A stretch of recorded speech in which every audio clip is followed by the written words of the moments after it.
ವಿಶ್ವೇಶಲಿಂಗ ಸಂಬೋಧಂ ವಿಶ್ವವಿದ್ಯಾ ವಿಬೋಧಕಂ ವಿಶ್ವವಂದ್ಯಂ ಸದಾ ವಂದೇ ವಿಶ್ವಾರಾಧ್ಯಂ ಜಗದ್ಗುರು. ಇವತ್ತಿನ ಸಂಜೆಯ ಪಾಠ ವೇದಾಂತ ಪ್ರವಚನ. ಶ್ರೀ ಮಹಾಲಿಂಗರಂಗರ ಅನುಭವಾಮೃತ ಆ ಒಂದು ಗ್ರಂಥವನ್ನು ಆಧರಿಸಿದ ಉಪನ್ಯಾಸಗಳನ್ನ ಶ್ರೋತ್ರಿಯ ಪರಮಹಂಸ ಸದ್ಗುರು ಶ್ರೀ ಶಂಕರ ಭಟ್ ಅಗ್ನಿಹೋತ್ರಿ ಅವರು ಮಾಡಿದಂಥ ವೇದಾಂತ ಪ್ರವಚನ ಮಾಲಿಕೆ 2ರ ಒಂದು ಚಿಂತನವನ್ನ ಮಾಡ್ತಾ ಇದ್ದೀವಿ. ಈ ಒಂದು ಪ್ರವಚನವನ್ನ ಪ್ರಸ್ತಾಪಿಸಿದಂಥ ಶ್ರೀ ಸದ್ಗುರು ಶಂಕರ ಭಟ್ ಅಗ್ನಿಹೋತ್ರಿ ಅವರ ಶ್ರೀಚರಣಕ್ಕೆ ವಂದಿಸಿ ಈ ಒಂದು ಗ್ರಂಥವನ್ನ ಪ್ರಕಟಣೆ ಮಾಡಿದಂಥ ಪ್ರಸಾರ ಮಾಡಿದಂಥ ಶ್ರೀ ಅವರ ಸುಪುತ್ರರಾಗಿರ್ತಕ್ಕಂಥ ಶ್ರೀ ಗಣಪತಿ ಭಟ್ ಅಗ್ನಿಹೋತ್ರಿಯವರು ಕೂಡ ಅನಂತ ಶರಣಾರ್ಥಿಯಾಗಿದ್ದಂಥ ಶಿವಂ ಪ್ರಕಾಶನದ ಈ ಒಂದು ಬಳ್ಳಿ ಪ್ರಕಾಶನಕ್ಕೆ ಅವರು ಕೂಡ ಅನಂತ ಶರಣಾರ್ಥಿಯಾಗಿದ್ದಂಥ ಆದ್ಮೇಲೆ ಈಗ ಈ ಒಂದು ಗ್ರಂಥದಲ್ಲಿ ಅವಲೋಕನ ಮಾಡುವಾಗ ಈ ಹಿಂದಿನ ಪಾಠವನ್ನ ನಾವು ಕೇಳ್ತಾ ಬಂದಿದ್ದೀವಿ. ಮಹಾಲಿಂಗರಂಗರ ಒಂದು ಗ್ರಂಥವನ್ನು ಆಧರಿಸಿ ಉಪನ್ಯಾಸ ಮಾಡಿದಂಥ ಚಿಂತನವನ್ನ. ಯಾಕಂತಂದ್ರೆ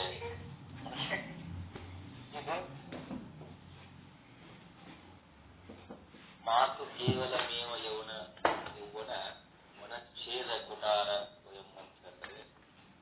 ಅಲ್ಲಿಂದ ಅದಾಗಿ ನಾವು ತಿಳ್ಕೊಂತ ಬರ್ತೀವಿ. ಅಂದ್ರೆ ಪಾಶ್ಚಾತ್ತಾಪ ಎಲ್ಲೂ ತರ ಅನಿಸ್ಬೇಕು, ಇದರ ಒಂದು ಅರಿವು ಇರಬೇಕು ಅಂತಕ್ಕಂಥದ್ದು. ಅಂದ್ರೆ ನಾವು ನನ್ನ ಯೌವನವನ್ನು ಹಾಳು ಮಾಡಿದಂಥದ್ದಲ್ಲ, ಇದೇ ಒಂದು ಪುರುಷಾರ್ಥ ಮಾಡಿ ಏನು ಪುರುಷಾರ್ಥ ಮಾಡಿದ್ ನಾನು ಏನು ಹೆಚ್ಚಿನದೇನು ಮಾಡಲಿಲ್ಲವಲ್ಲ ಅಂತಕ್ಕಂಥ ಒಂದು ಒಳಗೆ ಪ್ರಾಯಶ್ಚಿತ್ತ ಅಂತಕ್ಕಂಥದ್ದು ಒಳಗ ಆಗ್ತಾ ಇತ್ತಪ್ಪ ಅಂತಂದ್ರೆ ಅದು ಸರಿಯಲ್ಲ. ಇಲ್ಲದಿದ್ರೆ ಕ್ರಿಮಿಗಳು ಹುಡ್ತವೆ, ಪಶುಗಳು ಹುಡ್ತವೆ, ಸಾಯ್ತವೆ ಅಂತ. ಆದ್ರೆ ನಾವು ಕೂಡ ಮನುಷ್ಯನ ಹೆಚ್ಚಿನ ಒಂದು ಶ್ರೇಷ್ಠತಕ್ಕಂಥದ್ದು ಏನು ಹುಟ್ಟಿದಾನೆ ಭಗವಂತ ಅಂತಕ್ಕಂಥದನ್ನ ಅದಕ್ಕೆ ಅದು ನಿರರ್ಥಕವಾಗಬಾರ್ದು, ಅದನ್ನ ನಾವು ಉಪಯೋಗ ಮಾಡ್ಕೊಳ್ಬೇಕು ಅಂತಕ್ಕಂಥದ್ರಿಂದಲೇ ಹೇಳ್ತಾರೆ. ಇದು ಮಹಾಲಿಂಗರಂಗರ ಹೇಳಿದಂತ ಒಂದು ವಿಶೇಷವಾದಂತ ಒಂದು ವಚನ. ಏನಂತಂದ್ರೆ ಹೇಳ್ತಾರೆ ಅವರು, ನಾವು ಮನುಷ್ಯರು ಅನ್ನುವಂತ ಅಭಿಮಾನವಾದ್ರೂ ಇದೆಯೋ ಇಲ್ಲವೋ ಅಂತ ಕೇಳ್ತಾರೆ.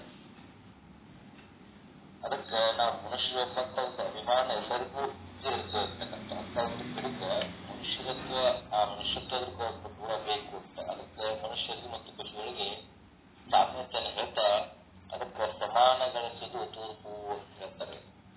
ಅದಕ್ಕೆ ಇಂಥ ಒಂದು ಸಮಾನದಂತ ಈ ಒಂದು ಸಂದರ್ಭದಲ್ಲಿ ನಾವು ಅದಕ್ಕಿಂತ ಏನಾದ್ರೂ ಶ್ರೇಷ್ಠತೆ ನಮಗೆ ಭಗವಂತ ಏನು ಕೊಟ್ಟಿದ್ದಾನೆ ಅಂತ ತಿಳಿಸ್ತಾ, ಅಂದ್ರೆ ನಾವು ವಿಶೇಷವಾದಂತ ಈ ಅಧ್ಯಾತ್ಮದಲ್ಲಿ ಆ ಜೀವ ಪರಮಾತ್ಮನ ಕೊಡುವಂತ ಏನಾದ್ರೂ ಒಂದು ಆ ವಿದ್ಯೆ ಯಾರಿಗಿದ್ರೆ ಅದು ಮನುಷ್ಯನ ಮಾತ್ರ. ಅಂತ ಒಂದು ಉತ್ಕ್ರಾಂತಿ ಏನಿದೆಯೋ ಅದನ್ನ ನಾವು ಲಕ್ಷ್ಯ ಇಟ್ಟು ಮುಂದೆ ಹೋಗ್ತಾ ಇರಬೇಕು ಅಂತ ಹೇಳ್ತಾ,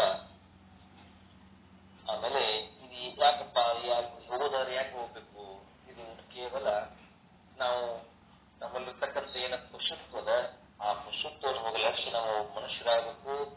ನಮ್ಮಲ್ಲಿ ಜ್ಞಾನ ಬರಬೇಕಂದ್ರೆ ಆ ಅಂತ ಒಂದು ಜ್ಞಾನಾಗ್ನಿಯಾಗಿ ನಮ್ಮಲ್ಲಿ ಹತ್ತಬೇಕು ಅಂತ ಹೇಳಿದ್ರೆ, ಅದಕ್ಕೆ ನವಿ ಜ್ಞಾನೇ ಸದೃಶಂ ಪವಿತ್ರಂ ಇಹ ವಿದ್ಯತೆ ಅಂತಕ್ಕಂಥದ್ದು. ಜ್ಞಾನ ಎಂಬುದು ಅತಿ ಶ್ರೇಷ್ಠವಾದಂತ ಅದು. ಅದಕ್ಕಾಗಿ ಅದರಲ್ಲಿ ಏನೇನು ಅನರ್ಥಗಳು ಪರಿಹಾರ ಹೋಗ್ತವೆ ಅಂತಕ್ಕಂಥದ್ದನ್ನು ಹೇಳ್ತಾ ಹೋಗ್ತಾರೆ. ಹಿಂದೆ ಮಾಡಿದ ಸಕಲ ಪಾಪಗಳೆಲ್ಲ ಬಂದು ಹೋಗ್ತವೆ ಅಂತಕ್ಕಂಥದ್ದು. ಅಂದ್ರೆ ಇಂಥೊಂದು ಜ್ಞಾನಾಗ್ನಿಯಲ್ಲಿ ಒಂದು ಚಿಂತನದಲ್ಲಿ ನಿರಂತರವಾಗಿರ್ತಕ್ಕಂಥ ಅಜ್ಞಾತವಾಗಿರ್ತಕ್ಕಂಥ ಏನು ಚಿಂತನೆ ನಡೀತದೆ ಇದರಲ್ಲಿ ಅವೆಲ್ಲ ಬಂದು ಹೋಗಲಿಕ್ಕಿದ್ದಾವೆ ಅಂತ ಹೇಳಿದ್ರು. ಹೆಂಗಂತಂದ್ರೆ ಹುರಿದ ಬೀಜ ಅಂತ ಹೇಳಿದ್ರಲ್ಲ ನಾವು, ಆ ರೀತಿಯಾಗಿ ಹುರಿದ ಬೀಜದ ನಾವು ಆ ಥರ ಆಗ್ಬೇಕು ಅಂತಕ್ಕಂಥದ್ದು. ಆ ರೀತಿಯಾಗಿ ನಮ್ಮೆಲ್ಲ ಪ್ರಾರಂಭಿಕ ಕರ್ಮೆಲ್ಲ ಮುಗಿದು ಹೋಗ್ತವೆ ಅಂತ. ಹಿಂದೆ ಮಾಡಿದ ಸಕಲ ಪಾತಕ ಬೆಂದು ಹೋಗುವುದು ಬ್ರಹ್ಮ ಚಿಂತೆಯೊಳೊಂದು ನಿಮಿಷ ಎದ್ದೊಳೆಯರು ಅಂತ ಹೇಳ್ತಾರೆ. ಆ ಬ್ರಹ್ಮ ಚಿಂತನೆ 1 ನಿಮಿಷ ಸಾಕು.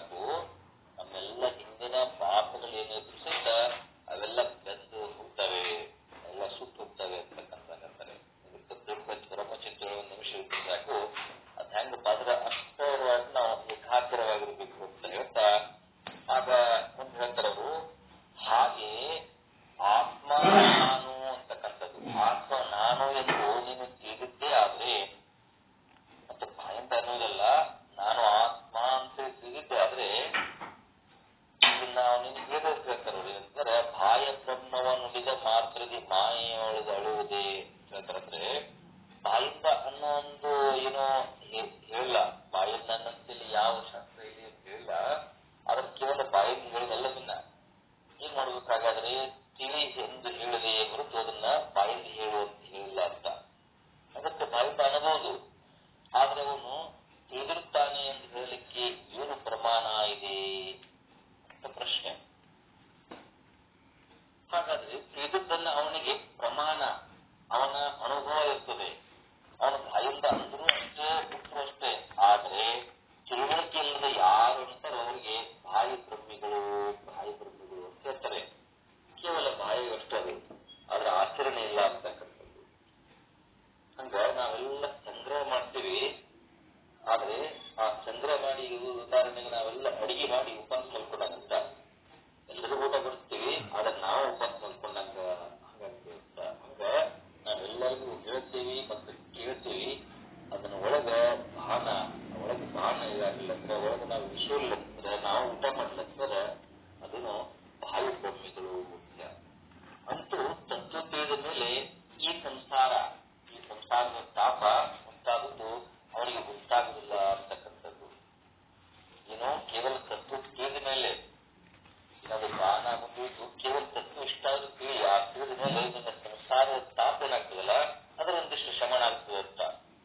ಅದಕ್ಕೆ ಈ ಒಂದು ಜ್ಞಾನದ ಮಹಾತ್ಮ್ಯ ಒಂದು ಇದು ಅಂತದ್ದೇ ಇರ್ತಕ್ಕಂಥದಕ್ಕೆ ಹೇಳ್ತಾರೆ. ಒಂದು ನಿಮಿಷ ಏನು ಅಷ್ಟೆಲ್ಲ ಒಂದು ಕ್ಷಣ, ಒಂದು ಅರ್ಧ ಕ್ಷಣ ಅಂತ ಹೇಳ್ತಾರೆ, ತತ್ಕ್ಷಣ. ಅದಕ್ಕೆ ತತ್ಕ್ಷಣ ಅಂತ ಅರ್ಥ ಅಂದ್ರೆ ಆಚಾರ್ಯ ಹೇಳ್ತಾರೆ, ಈ ವಿಷಯವನ್ನು ಪ್ರತಿಪಾದಿಸುವಾಗ ಹೇಳ್ತಾರೆ ಅವರು ಉಳಿದ ಸಾಧನೆಗಳಿಗೆ ಹಾಗೂ ಈ ತಿಳಿವು ಎಂಬಂತ ಅಂದ್ರೆ ಜ್ಞಾನ ಎಂಬಂತ ಸಾಧನೆಗೆ ವ್ಯತ್ಯಾಸ ಏನು ಅಂತ ಹೇಳ್ತಾ ಆ ಕೇಂದ್ರ ಪ್ರಶ್ನೆ ಏನಂತಂದ್ರೆ ಅವರ ಬಗ್ಗೆ ಸದ್ಯಕ್ಕೆ ಯಾವ ಒಂದು ವಿಷಯವನ್ನ ಈಗ ತಿಳಿಯಬೇಕಾಗಿದೆ ಅದನ್ನ ಹೇಳುವ ಪ್ರಸಂಗದಲ್ಲಿ ಶಂಕರ ಭಗವತ್ಪಾದ ಹೇಳ್ತಾರೆ, ಉಳಿದ ಸಾಧನೆಗಳು ಏನಿವೆಯೋ ಅವುಗಳನ್ನ ಮಾಡಿದ ಮೇಲೆ ಅದರ ಫಲ ಕಾಲಾಂತರ ಸಿಗುತ್ತದೆ ಹೊರತು ದೇಶಾಂತರ ಸಿಗಬೇಕೆ ಹೊರತು ಈಗ ಸಿಗಬೇಕು ಅಂತ ಏನಿಲ್ಲ ಅಂತ. ಅದಕ್ಕೇನ್ ಮಾಡೋದು ಹಾಗಾದ್ರೆ ಶಾಸ್ತ್ರ ಹಾಗೆ ಹೇಳ್ತದೆ. ಏನ್ ಹೇಳ್ತದೆ, ಈಗ ಮಾಡಿದ ಪುಣ್ಯದ ಫಲ ಈ ದೇಹ ಬಿಟ್ಟ ಮೇಲೆ ಅವರಿಗೆ ಅವಾಗ ಸಿಗುತ್ತದೆ, ಈಗೇನು ಸಿಗುವುದಿಲ್ಲ ಅಂತ ಕಾಲಾಂತರದಲ್ಲಿ ಬೇಕು, ಅದಕ್ಕೆ ಜನ್ಮಾಂತರ ಬೇಕು. ಅದ್ರ ಫಲ ಕೊಡ್ಬೇಕಾದ್ರೆ ನಾವೇನೋ ಒಂದು ಪುಣ್ಯ ಕರ್ಮ ಮಾಡಲಿ ಮತ್ತೇನು ಮಾಡ್ಲಿ ಅದ್ರ ಫಲ ಕೊಡ್ಬೇಕಾದ್ರೆ ಈಗ ನೋಡ್ರಿ ನಾವು ಈಗ ಮಾಡ್ರೆ ನಮ್ಮ ಮುಂದಿನ ದಿನದ ಏನಾದ್ರೂ ಪುಣ್ಯ ಸಿಕ್ಕಿಪ್ಪ ಅಂತ ಹೇಳ್ತಾರೆ ನಮಗ. ಹಂಗ ಈ ವಿಷಯ ತಿಳಿದಿಲ್ಲ, ಹಾಗಾದ್ರೆ ಈಗ ಗಾಬರಿ ಆಗ್ಬೇಡ್ರಿ ಅಂತ ಹೇಳ್ತಾರೆ ಅವರು. ಈಗೆಲ್ಲ ನೀವು ಶಾಸ್ತ್ರದಲ್ಲಿ ಕೇಳಿದ್ರಿ, ಏನು ಈಗ ಮಾಡಿದಂತ ಪುಣ್ಯ ನಿಮಗೆ ಮತ್ತೆ ಮುಂದೆ ನಿಮ್ಮ ಮಕ್ಕಳಿಗೆ ನಿಮ್ಮ ಬಡ ಮಕ್ಕಳಿಗೆ ಅವಾಗ ಅದಕ್ಕೆ ಹಿಂದೆ ಮಾಡಿದ ಪುಣ್ಯ ಈಗ ಉಣಬೇಕು ಅಂತ ಹೇಳ್ತಾರ. ಅದಕ್ಕೆ ಇಂಥ ಮಾತುಗಳಿಂದ ಗಾಬರಿ ಹಾಕಿ ಹೋಗ್ಬೇಡ್ರಿ. ಯಾಕಂತಂದ್ರೆ ಯಾವನೋ ಒಬ್ಬನಿಗೆ ಬಹಳ ತ್ರಾಸ ಆಗ್ಯದ, ಯಾವನೋ ಒಬ್ಬ ಕಷ್ಟದಲ್ಲಿದ್ದಾನೆ, ಏನೋ ಒಂದು ಸಹಜವಾಗಿ ನಮಗೆ ಬರ್ತದಲ್ಲ, ಏನ್ ಹೇಳ್ತೀವಿ ನಾವು, ಎಂತ ಪಾಪ ಮಾಡಿದಾನಪ್ಪ ಅವನು, ಎಂತ ಓಡಾಡ್ತಾ ಇದ್ದಾನೆ, ಎಂತ ತ್ರಾಸ ಅವನಿಗೆ, ಎಂತ ಕೆಟ್ಟ ಪ್ರಾರಬ್ಧ ಅವನಿಗೆ ಅಂತ ಹೇಳ್ತಿರ್ತೇವೆ ನಾವು. ಸಹಜವಾಗಿ ನಾವೊಂದು ಮಾತು ಬರ್ತಾವ, ಅದಕ್ಕೆ ನೀವೊಂದು ಆಧ್ಯಾತ್ಮ ಓದಬೇಕಿಲ್ಲ, ಸಹಜ ಹಳ್ಳಿ ಭಾಷೆ ಅಂತಿರ್ತಾವ. ಎಲ್ಲ ಸೌಕರ್ಯ ಅನುಭವಕ್ಕೆ ಬಂದಿರ್ತದು. ಎಷ್ಟು ಪುಣ್ಯ ಮಾಡಿದಪ್ಪ ಅದನ್ನಪ್ಪ ಅಂತ ಹೇಳ್ತೀವಿ. ಯಾರಿಗೆ ಏನೋ ಒಬ್ಬ ಅವ್ನಿಗೆ ಒಳ್ಳೆ ಸುಖ ಪಡ ಪಿಂಡಿದ್ದ ಆಗ್ತಿದ್ರೆ ಅವನೆಷ್ಟು ಸುಖ ಮಾಡಿದ್ದಾನೆ, ಎಷ್ಟು ಅವನು ಪುಣ್ಯ ಮಾಡಿದ್ದಾನೆ, ಅವನೆಷ್ಟು ಸುಖ ಪಿಟ್ಟಿದ್ದಾನೆ ಅಂತ ಬಿಡ್ತೀವಿ ನಾವು. ಅದೇ ಮಾತನ್ನು ಶಾಸ್ತ್ರ ಹೇಳ್ತದೆ ಅಂತ ಬೇರೇನೂ ಇಲ್ಲ. ಯಾಕಂದ್ರೆ ಸಹಜ ನಮ್ಗೇನು ಬಾಯಿ ಮಾತಿನಲ್ಲಿ ಹೇಳ್ತಿಲ್ಲ, ಅದೇ ಒಂದು ಶಾಸ್ತ್ರ ಹೇಳ್ತದೆ. ಅದಕ್ಕೆ ನೀವು ಭಯ ಪಡ್ಬೇಡ್ರಿ. ಏನಂತ ಹೇಳ್ತಾರೆ ಅಂತಂದ್ರೆ, ನೀವು ಅನ್ನೋದನ್ನೇ ಶಾಸ್ತ್ರ ಹೇಳ್ತದೆ, ಅದು ನಿಮಗೆ ವಿರುದ್ಧವೇ ಇಲ್ಲ, ನೀವು ಪರವಾಗಿದೆ ಅದು. ಆದ್ರೆ ಇದು ಮಾತ್ರ ಹಾಗಿಲ್ಲ ಅಂತಕ್ಕಂಥದ್ದು. ಯಾವುದಿಲ್ಲ ಹಾಗಾದ್ರೆ, ಜ್ಞಾನ ಸಮಕಾಲ ಏವ ಮುಕ್ತಿ ಅಂತ ಹೇಳಿದ್ರು. ಜ್ಞಾನ ಸಮಕಾಲ ಏವ ಮುಕ್ತಿ ಅಂತ ಹಾಗಾದ್ರೆ ಯಾವಾಗ ಆತ್ಮವೇ ನೀನು ಎಂಬಂತ ನಿಶ್ಚಯ, ಈಗೆಲ್ಲ ತಿಳ್ಕೊಂಡ್ಬಂದಿ ನಾವು ಪಾಪ ಪುಣ್ಯದ ಬಗ್ಗೆ ಇದೆಲ್ಲ ಬಾಯಿ ಮಾತು ಹೇಳ್ತಾರೆ, ಶಾಸ್ತ್ರ ಹೇಳ್ತಾರೆ, ಕೇಳಿದೀವಿ ನಾವು, ಆಯ್ತು. ಆದ್ರೆ ಇದು ಹಾಗಲ್ಲ. ಏನ್ ಹೇಳ್ತಾರೆ, ಜ್ಞಾನ ಸಮಕಾಲ ಏವ ಮುಕ್ತಿ, ಯಾವಾಗ ಆತ್ಮವೇ ನೀನು ಎಂಬಂತ ನಿಶ್ಚಯ ಈ ವಿಚಾರದಿಂದ ಅದು ಹೊಳಿತೋ, ವಿಚಾರದ ಏನು ಹೊಳಿತಪ್ಪ ಅಂದ್ರೆ ಅದು ಉಂಟಾಯ್ತಪ್ಪ ಅಂತಂದ್ರೆ ಆ ಕ್ಷಣಕ್ಕೆ ಒಂದು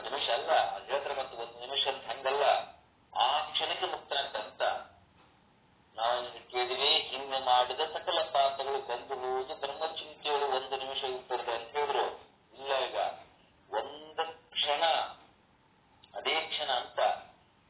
ಅದಕ್ಕೆ ಅಲ್ಲೇ ಮುಕ್ತನಾಗಿ ಬಿಡ್ತಾನೆ. ನಾಳೆಲ್ಲ ನಾಡದಲ್ಲ ಮತ್ತೇನೆಲ್ಲ ಪ್ರಾಣ ಬಿಡ್ತಾನಂತನಲ್ಲ ಅಥವಾ ಮತ್ತೆಷ್ಟೋ ವರ್ಷ ಎಷ್ಟೋ ಜನ್ಮಗಳೆಲ್ಲ ಆಗ ತಿಳಿದಾಗಲೇ ಆವಾಗ ಮುಕ್ತ ಅವನಂತ.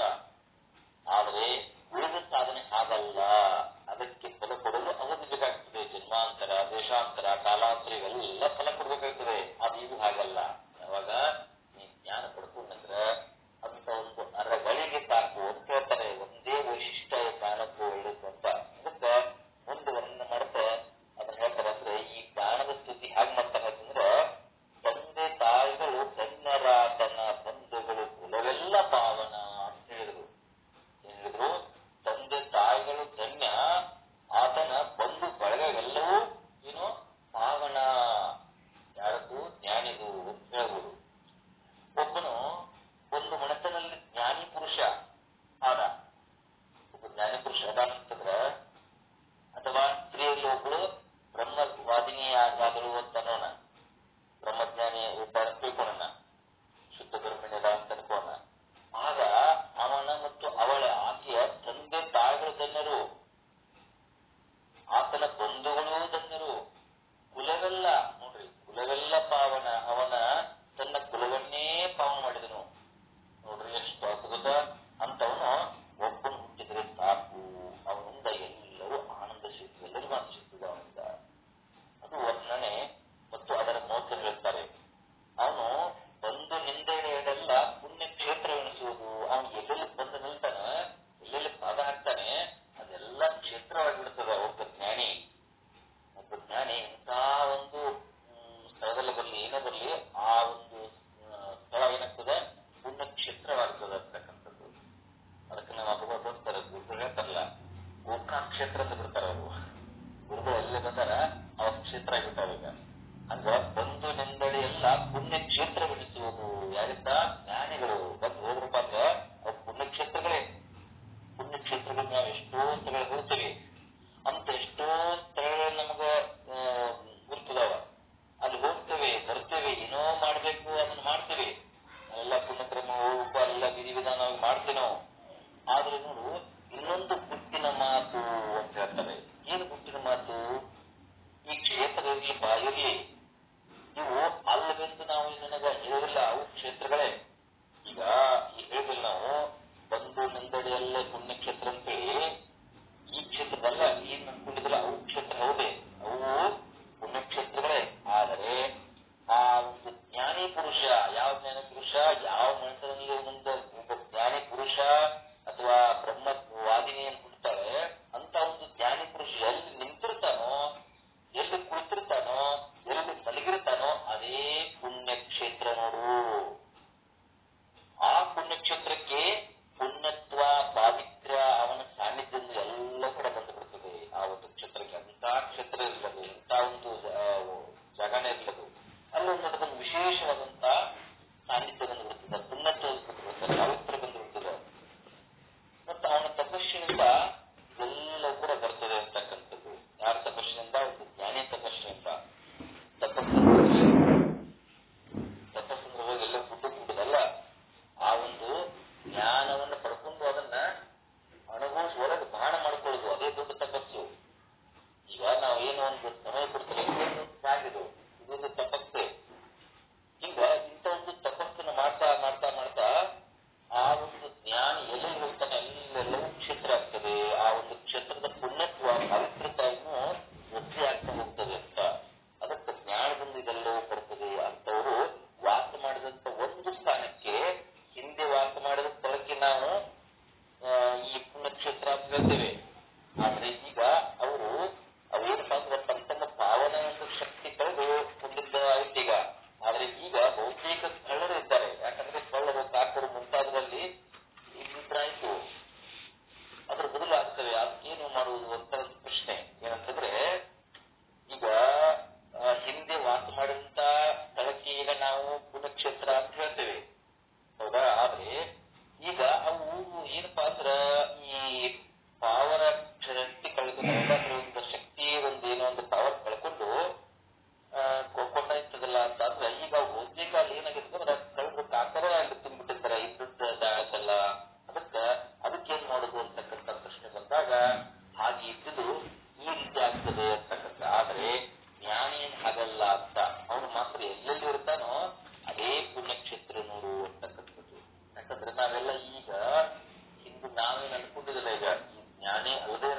ನಾವೇನು ಪುಣ್ಯಕ್ಷೇತ್ರ ಅಂತೀವಿ, ಆ ಪುಣ್ಯಕ್ಷೇತ್ರಗಳು ಎಷ್ಟು ಮಠ ಮಾನ್ಯಗಳು ಆಶ್ರಮಗಳು ಇರ್ತೇನೆಯವ, ಏನೇನೋ ಅಲ್ಲಿ ಆಗ್ಬಿಟ್ಟವ.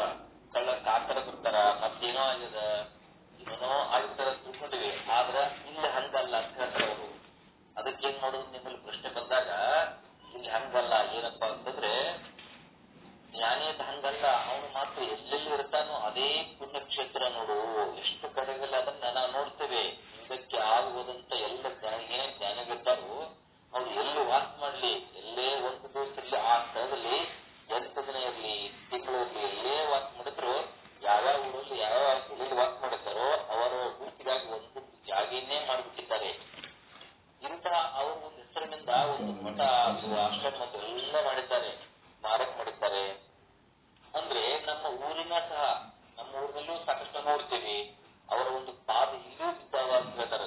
ಸಾಕಷ್ಟು ಹೇಳ್ತಾರೆ, ನಮ್ಮವರು ಇಲ್ಲಿ ಬಂದ್ರೆ ಈಗ ತಿಳ್ಕೊಂಡಿದ್ರು, ಅಲ್ಲಿದ್ರು, ಇಲ್ಲಿದ್ರು, ಯಾರ್ಯಾವ ಜ್ಞಾನೇ ಹೇಳ್ತೀವಿ ನಾವು. ಅಂದ್ರೆ ಇದು ನಮ್ಮ ಊರು, ನಮ್ಮ ಕ್ಷೇತ್ರ ಅಂತ ನಾವು ಜನರ ಭಾವನೆ ಇರ್ತದೆ. ಇರ್ಲಿ, ಇನ್ನೂ ಒಂದು ಮಾತು ಏನಪ್ಪಾ ಅಂದ್ರೆ, ಎಲ್ಲಕ್ಕಿಂತ ಹೆಚ್ಚಿನ ಫಲದ್ದು ಈ ಜ್ಞಾನವೆನ್ನುವುದು ಅಂತಕ್ಕಂಥದ್ದು. ಇದು ಪುಣ್ಯಕ್ಷೇತ್ರ ಆಯ್ತು, ಇದೆಲ್ಲ ಎದರಿಂದ ಬಂತು? ಜ್ಞಾನ ಅಂತ. ಜ್ಞಾನ ಮುಖ್ಯ, ಜ್ಞಾನ ಬಹಳ ಮುಖ್ಯ. ಅದಕ್ಕ ಎಷ್ಟೊಂದು ದಾನಗಳಿವೆ ನಮ್ಮಲ್ಲಿ. ಷೋಡಶ ದಾನಗಳು ಅಂತ ಹೇಳ್ತವೆ, 16 ಬಗೆಯ ದಾನ ಅಂತ ಕೇಳ್ತೀವಿ. ಅನ್ನಾದಿಗಳನ್ನ ಮೊದಲುಗೊಂಡು ಎಲ್ಲ ದಾನಾದಿ ಕೇಳ್ತೇವೆ ನಾವು. ವಿದ್ಯಾದಾನ ಮಾಡೋದಾಗ್ಲಿ, ದ್ರವ್ಯದಾನ ಮಾಡುವುದಾಗ್ಲಿ, ಆಮೇಲೆ ಗೋದಾನ ಮಾಡ್ತೀವಿ, ಕನ್ಯಾದಾನ ಮಾಡೋದಾಗ್ಲಿ, ಈಗ ಅನೇಕ ದಾನಗಳಿದ್ದಾವೆ, ಬೇಕಾದಷ್ಟಿದ್ದಾವೆ. ಆದ್ರೆ ನಾನು ನಿನಗೆ ಹೇಳುವ ಸಂಗತಿ ಏನಪ್ಪಾ ಅಂತಂದ್ರೆ, ಈ ಜ್ಞಾನದಾನ ಇದು ಬಹಳ ಶ್ರೇಷ್ಠ. ಇದ್ರ ಬಗ್ಗೆ ಹೇಳ್ತಾ ಇದ್ದೇನೆ ಅಂತ. ಇದು ಯೋಗ್ಯತೆ ಉಳಿದ ಯಾವ ದಾನಕ್ಕೂ ಸರಿಸಮಾನವಲ್ಲ, ಯಾವ ದಾನಕ್ಕೂ ಸರಿಸಮಾನ ತೂಲಿಕ್ಕೆ ಸಾಧ್ಯ ಇಲ್ಲ ಅಂತ. ಅದಕ್ಕ ಜ್ಞಾನ, ಈ ಜ್ಞಾನ ಅಂತ. ಯಾವ ಜ್ಞಾನ? ಈ ಒಂದು ಶಿವೈಕ್ಯ ಜ್ಞಾನ, ಇದೊಂದು ಬ್ರಹ್ಮ ವಿದ್ಯೆ ಅನ್ನೋದಲ್ಲ, ಈ ಜ್ಞಾನ ಅಂತ. ಎಷ್ಟೇ ಅಲ್ಲ, ಜ್ಞಾನ ಒಂದನ್ನು ಸಂಪಾದನೆ ಮಾಡಿದ್ರೆ, ಎಲ್ಲ ದಾನಗಳನ್ನು ಮಾಡಿದ್ರೆ ಎಷ್ಟು ಪುಣ್ಯ ಬರಬೇಕಲ್ಲ, ಅದು ಎಲ್ಲ ಇದ್ರೊಳಗೆ ಅಂತ. ಇದ್ರೊಳಗೆ ಈ ಒಂದು ಜ್ಞಾನದೊಳಗೆ ಸಮಾವೇಶಗೊಂಡಿದೆ ಅಂತ. ನೀನು ಜ್ಞಾನಿ ಆಗಿಬಿಟ್ಟಿರ್ತಾರೆ, ಯಾವ ದಾನ, ಕರ್ಮ, ಪುಣ್ಯ ಏನಂದ್ರೆ ಎಲ್ಲವೂ ಇದರಲ್ಲೇ ಸಮಾವೇಶಗೊಂಡಿದ್ದಾವೆ. ಅದಕ್ಕೆ ಜ್ಞಾನಿಯಾಗು. ಅದಕ್ಕಿದ್ದಕ್ಕಿದ್ದಂತೆ ಹೆಚ್ಚಾಗುವುದಿಲ್ಲ, ಎಷ್ಟು ಬೇಕಾದರೂ ದಾನ ಮಾಡುವಂತ. ಎಂತ ದಾನ ಅಂತಂದ್ರೆ, ಮೇರು ಸಾಮ್ಯ ಸುವರ್ಣ ದಾನವ ಅಂತ ಹೇಳ್ತಾರೆ. ಮೇರು ಸಾಮ್ಯ ಸುವರ್ಣ ದಾನವ. ಮೇರು ಪರ್ವತಷ್ಟು ಸುವರ್ಣ ಬಂಗಾರ ದಾನ ಮಾಡು. ಈಗೇನು ಅರ್ಧ ತೊಲಿ, 1/4 ತೊಲಿ ಮಾಡ್ಲಿಕ್ಕೆ ಸಾಧ್ಯವಿಲ್ಲ, ಅಷ್ಟೇನಂತೂ ಇನ್ನೂ ತುಟ್ಟಾಗಿದೆ. ಇಂಥ ಒಂದು ಕಾಲ ಈಗ. ಅಂತಹ ದಾನ ಮಾಡುವುದ್ರೆ ಮಾಡ್ರಿ. ಅಷ್ಟು ಕಲ್ಲು ಹೋಗಿ ಅಷ್ಟು ಕಲ್ಲ ಕೊಡ್ಲಿ, ಇಷ್ಟು ಆಗ್ಲಿಕ್ಕಿಲ್ಲ ನಮಗೆ. ಅದರಂತೆ ದಾರುಣಿ, ಭೂಮಿ ದಾನ, ಆಮೇಲೆ ಸಮುದ್ರ ವಲಯಕ್ಕಿಂತವಾದಂತಹ ಇಡೀ ಭೂಮಿಯ ದಾನವನ್ನು ಮಾಡಿದರೆ ಎಷ್ಟು ಪುಣ್ಯ ಬರ್ತದಲ್ಲ. ಆ ಒಂದು ಮೇರು ಪರ್ವತಕ್ಕೆ ಸಮಾನವಾಗಿರ್ತಕ್ಕಂಥ ಬಂಗಾರ ದಾನ ಮಾಡಿದರೆ, ಅಸಂಖ್ಯಾತ ಗೋದಾನ ಮಾಡಿದರೆ ಏನು ಫಲ ಬರುವುದು? ಅದು ಕೈ ಸೇರುವುದು. ಬೇಡವೆಂದ್ರೂ ಬರ್ತದೆ, ಕೈ ಸೇರ್ತದೆ. ಎಂತವರಿಗೆ ಅಂತಂದ್ರೆ, ನಿಮಿಷಾರ್ಧ ಆತ್ಮಜ್ಞಾನ ನಿಷ್ಠರಿಗೆ ಅಂತ ಹೇಳ್ತಾರೆ. ಇದೆಲ್ಲ ಹೇಳಿದ್ರಲ್ಲ, ಎಲ್ಲವೂ ಕೂಡ ನೀನು ಬ್ಯಾಡಂದ್ರೆ ಬಂದ್ಬಿಡುತ್ತೆ, ಕೈ ಸೇರ್ತದ್ದು. ಬಾರದು ತಪ್ಪದು, ತಪ್ಪದು ತಪ್ಪದು ಅಂತ ಹೇಳ್ತಾರೆ. ಹಂಗ ನಿಮಿಷಾರ್ಧ ಆತ್ಮಧ್ಯಾನ ನಿಷ್ಠರಿಗೆ ಇದು ಸಿಗ್ಲಿಕ್ಕಿದೆ ಅಂತ. ಅದಕ್ಕ ಆತ್ಮಧ್ಯಾನ, ಈ ಆತ್ಮಧ್ಯಾನ ಯಾರು ಮಾಡ್ತಾನೋ, ಅರ್ಧ ನಿಮಿಷ, 1 ಮಿನಿಟ್ ಅಲ್ಲ, ಅರ್ಧ ಮಿನಿಟು ಯಾವಾಗಲೂ ಏಕಾಗ್ರ ಚಿತ್ತದಿಂದ ಆತ್ಮಸ್ವರೂಪವನ್ನು ಧ್ಯಾನ ಮಾಡ್ತಾನೋ, ಅವನಿಗೆಲ್ಲಾ ದಾನಾದಿ ಏನದಲ್ಲ, ಈ ದಾನಾದಿ ಮಾಡಿದಂತ ಫಲ ಒಲ್ಲಂತೂ ಕೇಳಿಲ್ಲ, ಅವನಿಗೆ ಕೈ ಸೇರ್ಪಟ್ಟಿರ್ತದೆ ಅಂತ. ಅವನಲ್ಲಿ ಒಂದು ಎಲ್ಲವೂ ಕೂಡ ಸೇರ್ತವೆ. ಅಂದರೆ ಜ್ಞಾನದ ಮಹತ್ವವನ್ನ ಇಲ್ಲಿ ಹೇಳ್ತಾ, ನಾಳೆಯಿಂದ ಮುಂದಿನ ವಿಷಯವನ್ನ ಕೇಳಬಹುದು ಅಂತ ಹೇಳ್ತಾ ಈ ಒಂದು ಪಾಠಕ್ಕೆ ಮಂಗಲ್ ಹೇಳ್ತಾರೆ. ಓಂ ಜಯ ಸಚ್ಚಿದಾನಂದ.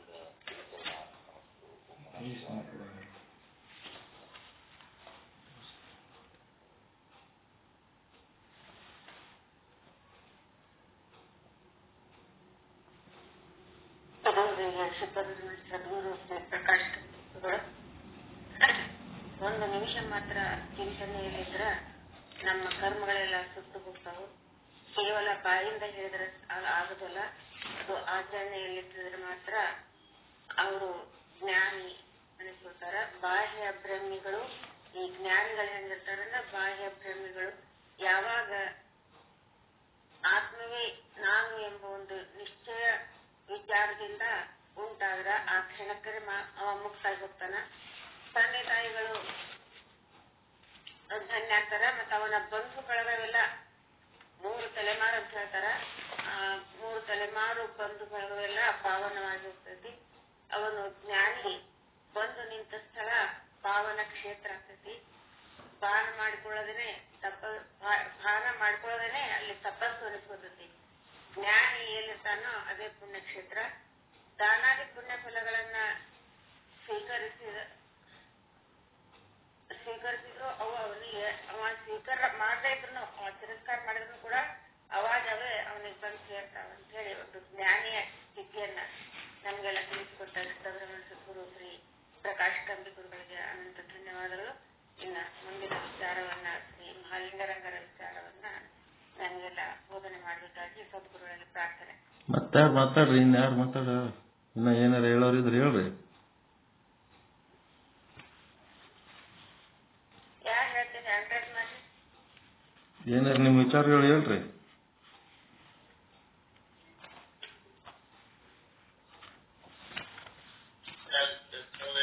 ಎಲ್ಲ ಅವಕಾಶ ಇರ್ತದ, ಬಳಸ್ಕೋಬೇಕು. ತೋರಿ ಒಂದ್ 15-20 ನಿಮಿಷ ಅರ್ಧ ತಾಸು ತೋರಿ, ಏನಾಗಲ್ಲ.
ಏನ್ ಕ್ಲಿಯರ್ ಕೇಳಿಸಲ್ಲ,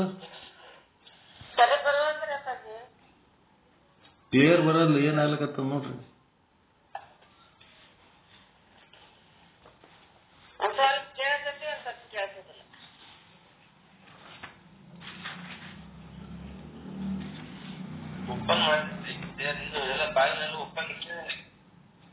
ಅದೇ ಒಂದು ಸ್ವಲ್ಪ ಕ್ಲಿಯರ್ ಬರ್ತದೆ ಮತ್ತೆ ಹೋಗ್ತದೆ. ಈಗಾಗಲೇ 99ರವರೆಗೆ ಪ್ರಶ್ನೆಗಳನ್ನ ನಾವು ಬಿಡ್ತಾ ಇದ್ದೀವಿ. ಜೀವಗಳ ಪರಸ್ಪರತೆಯ ನಿವೃತ್ತಿ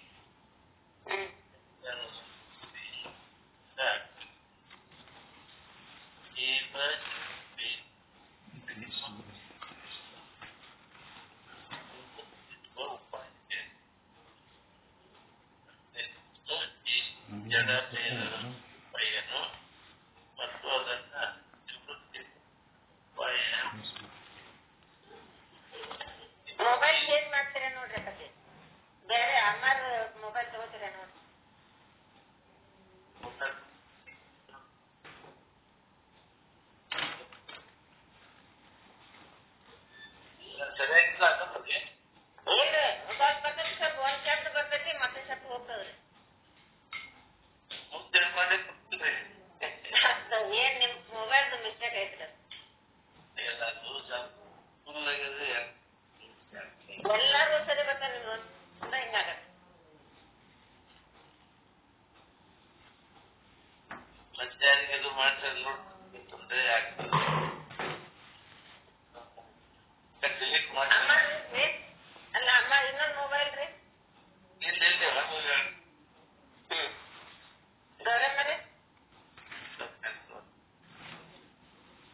ಖುಷಿ ಹೇಳ್ರಿ.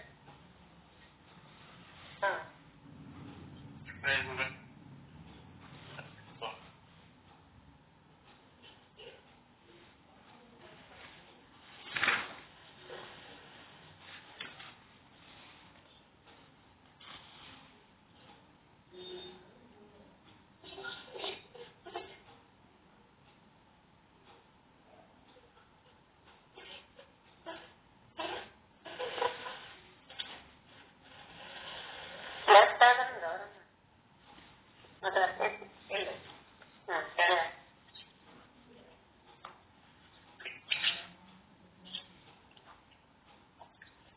ಎಲ್ಲರಿಗೂ ನಮಸ್ಕಾರಗಳು. ಓಂ ಶ್ರೀ ಸದ್ಗುರು ಶುದ್ಧ ಬ್ರಹ್ಮಣ್ಯ.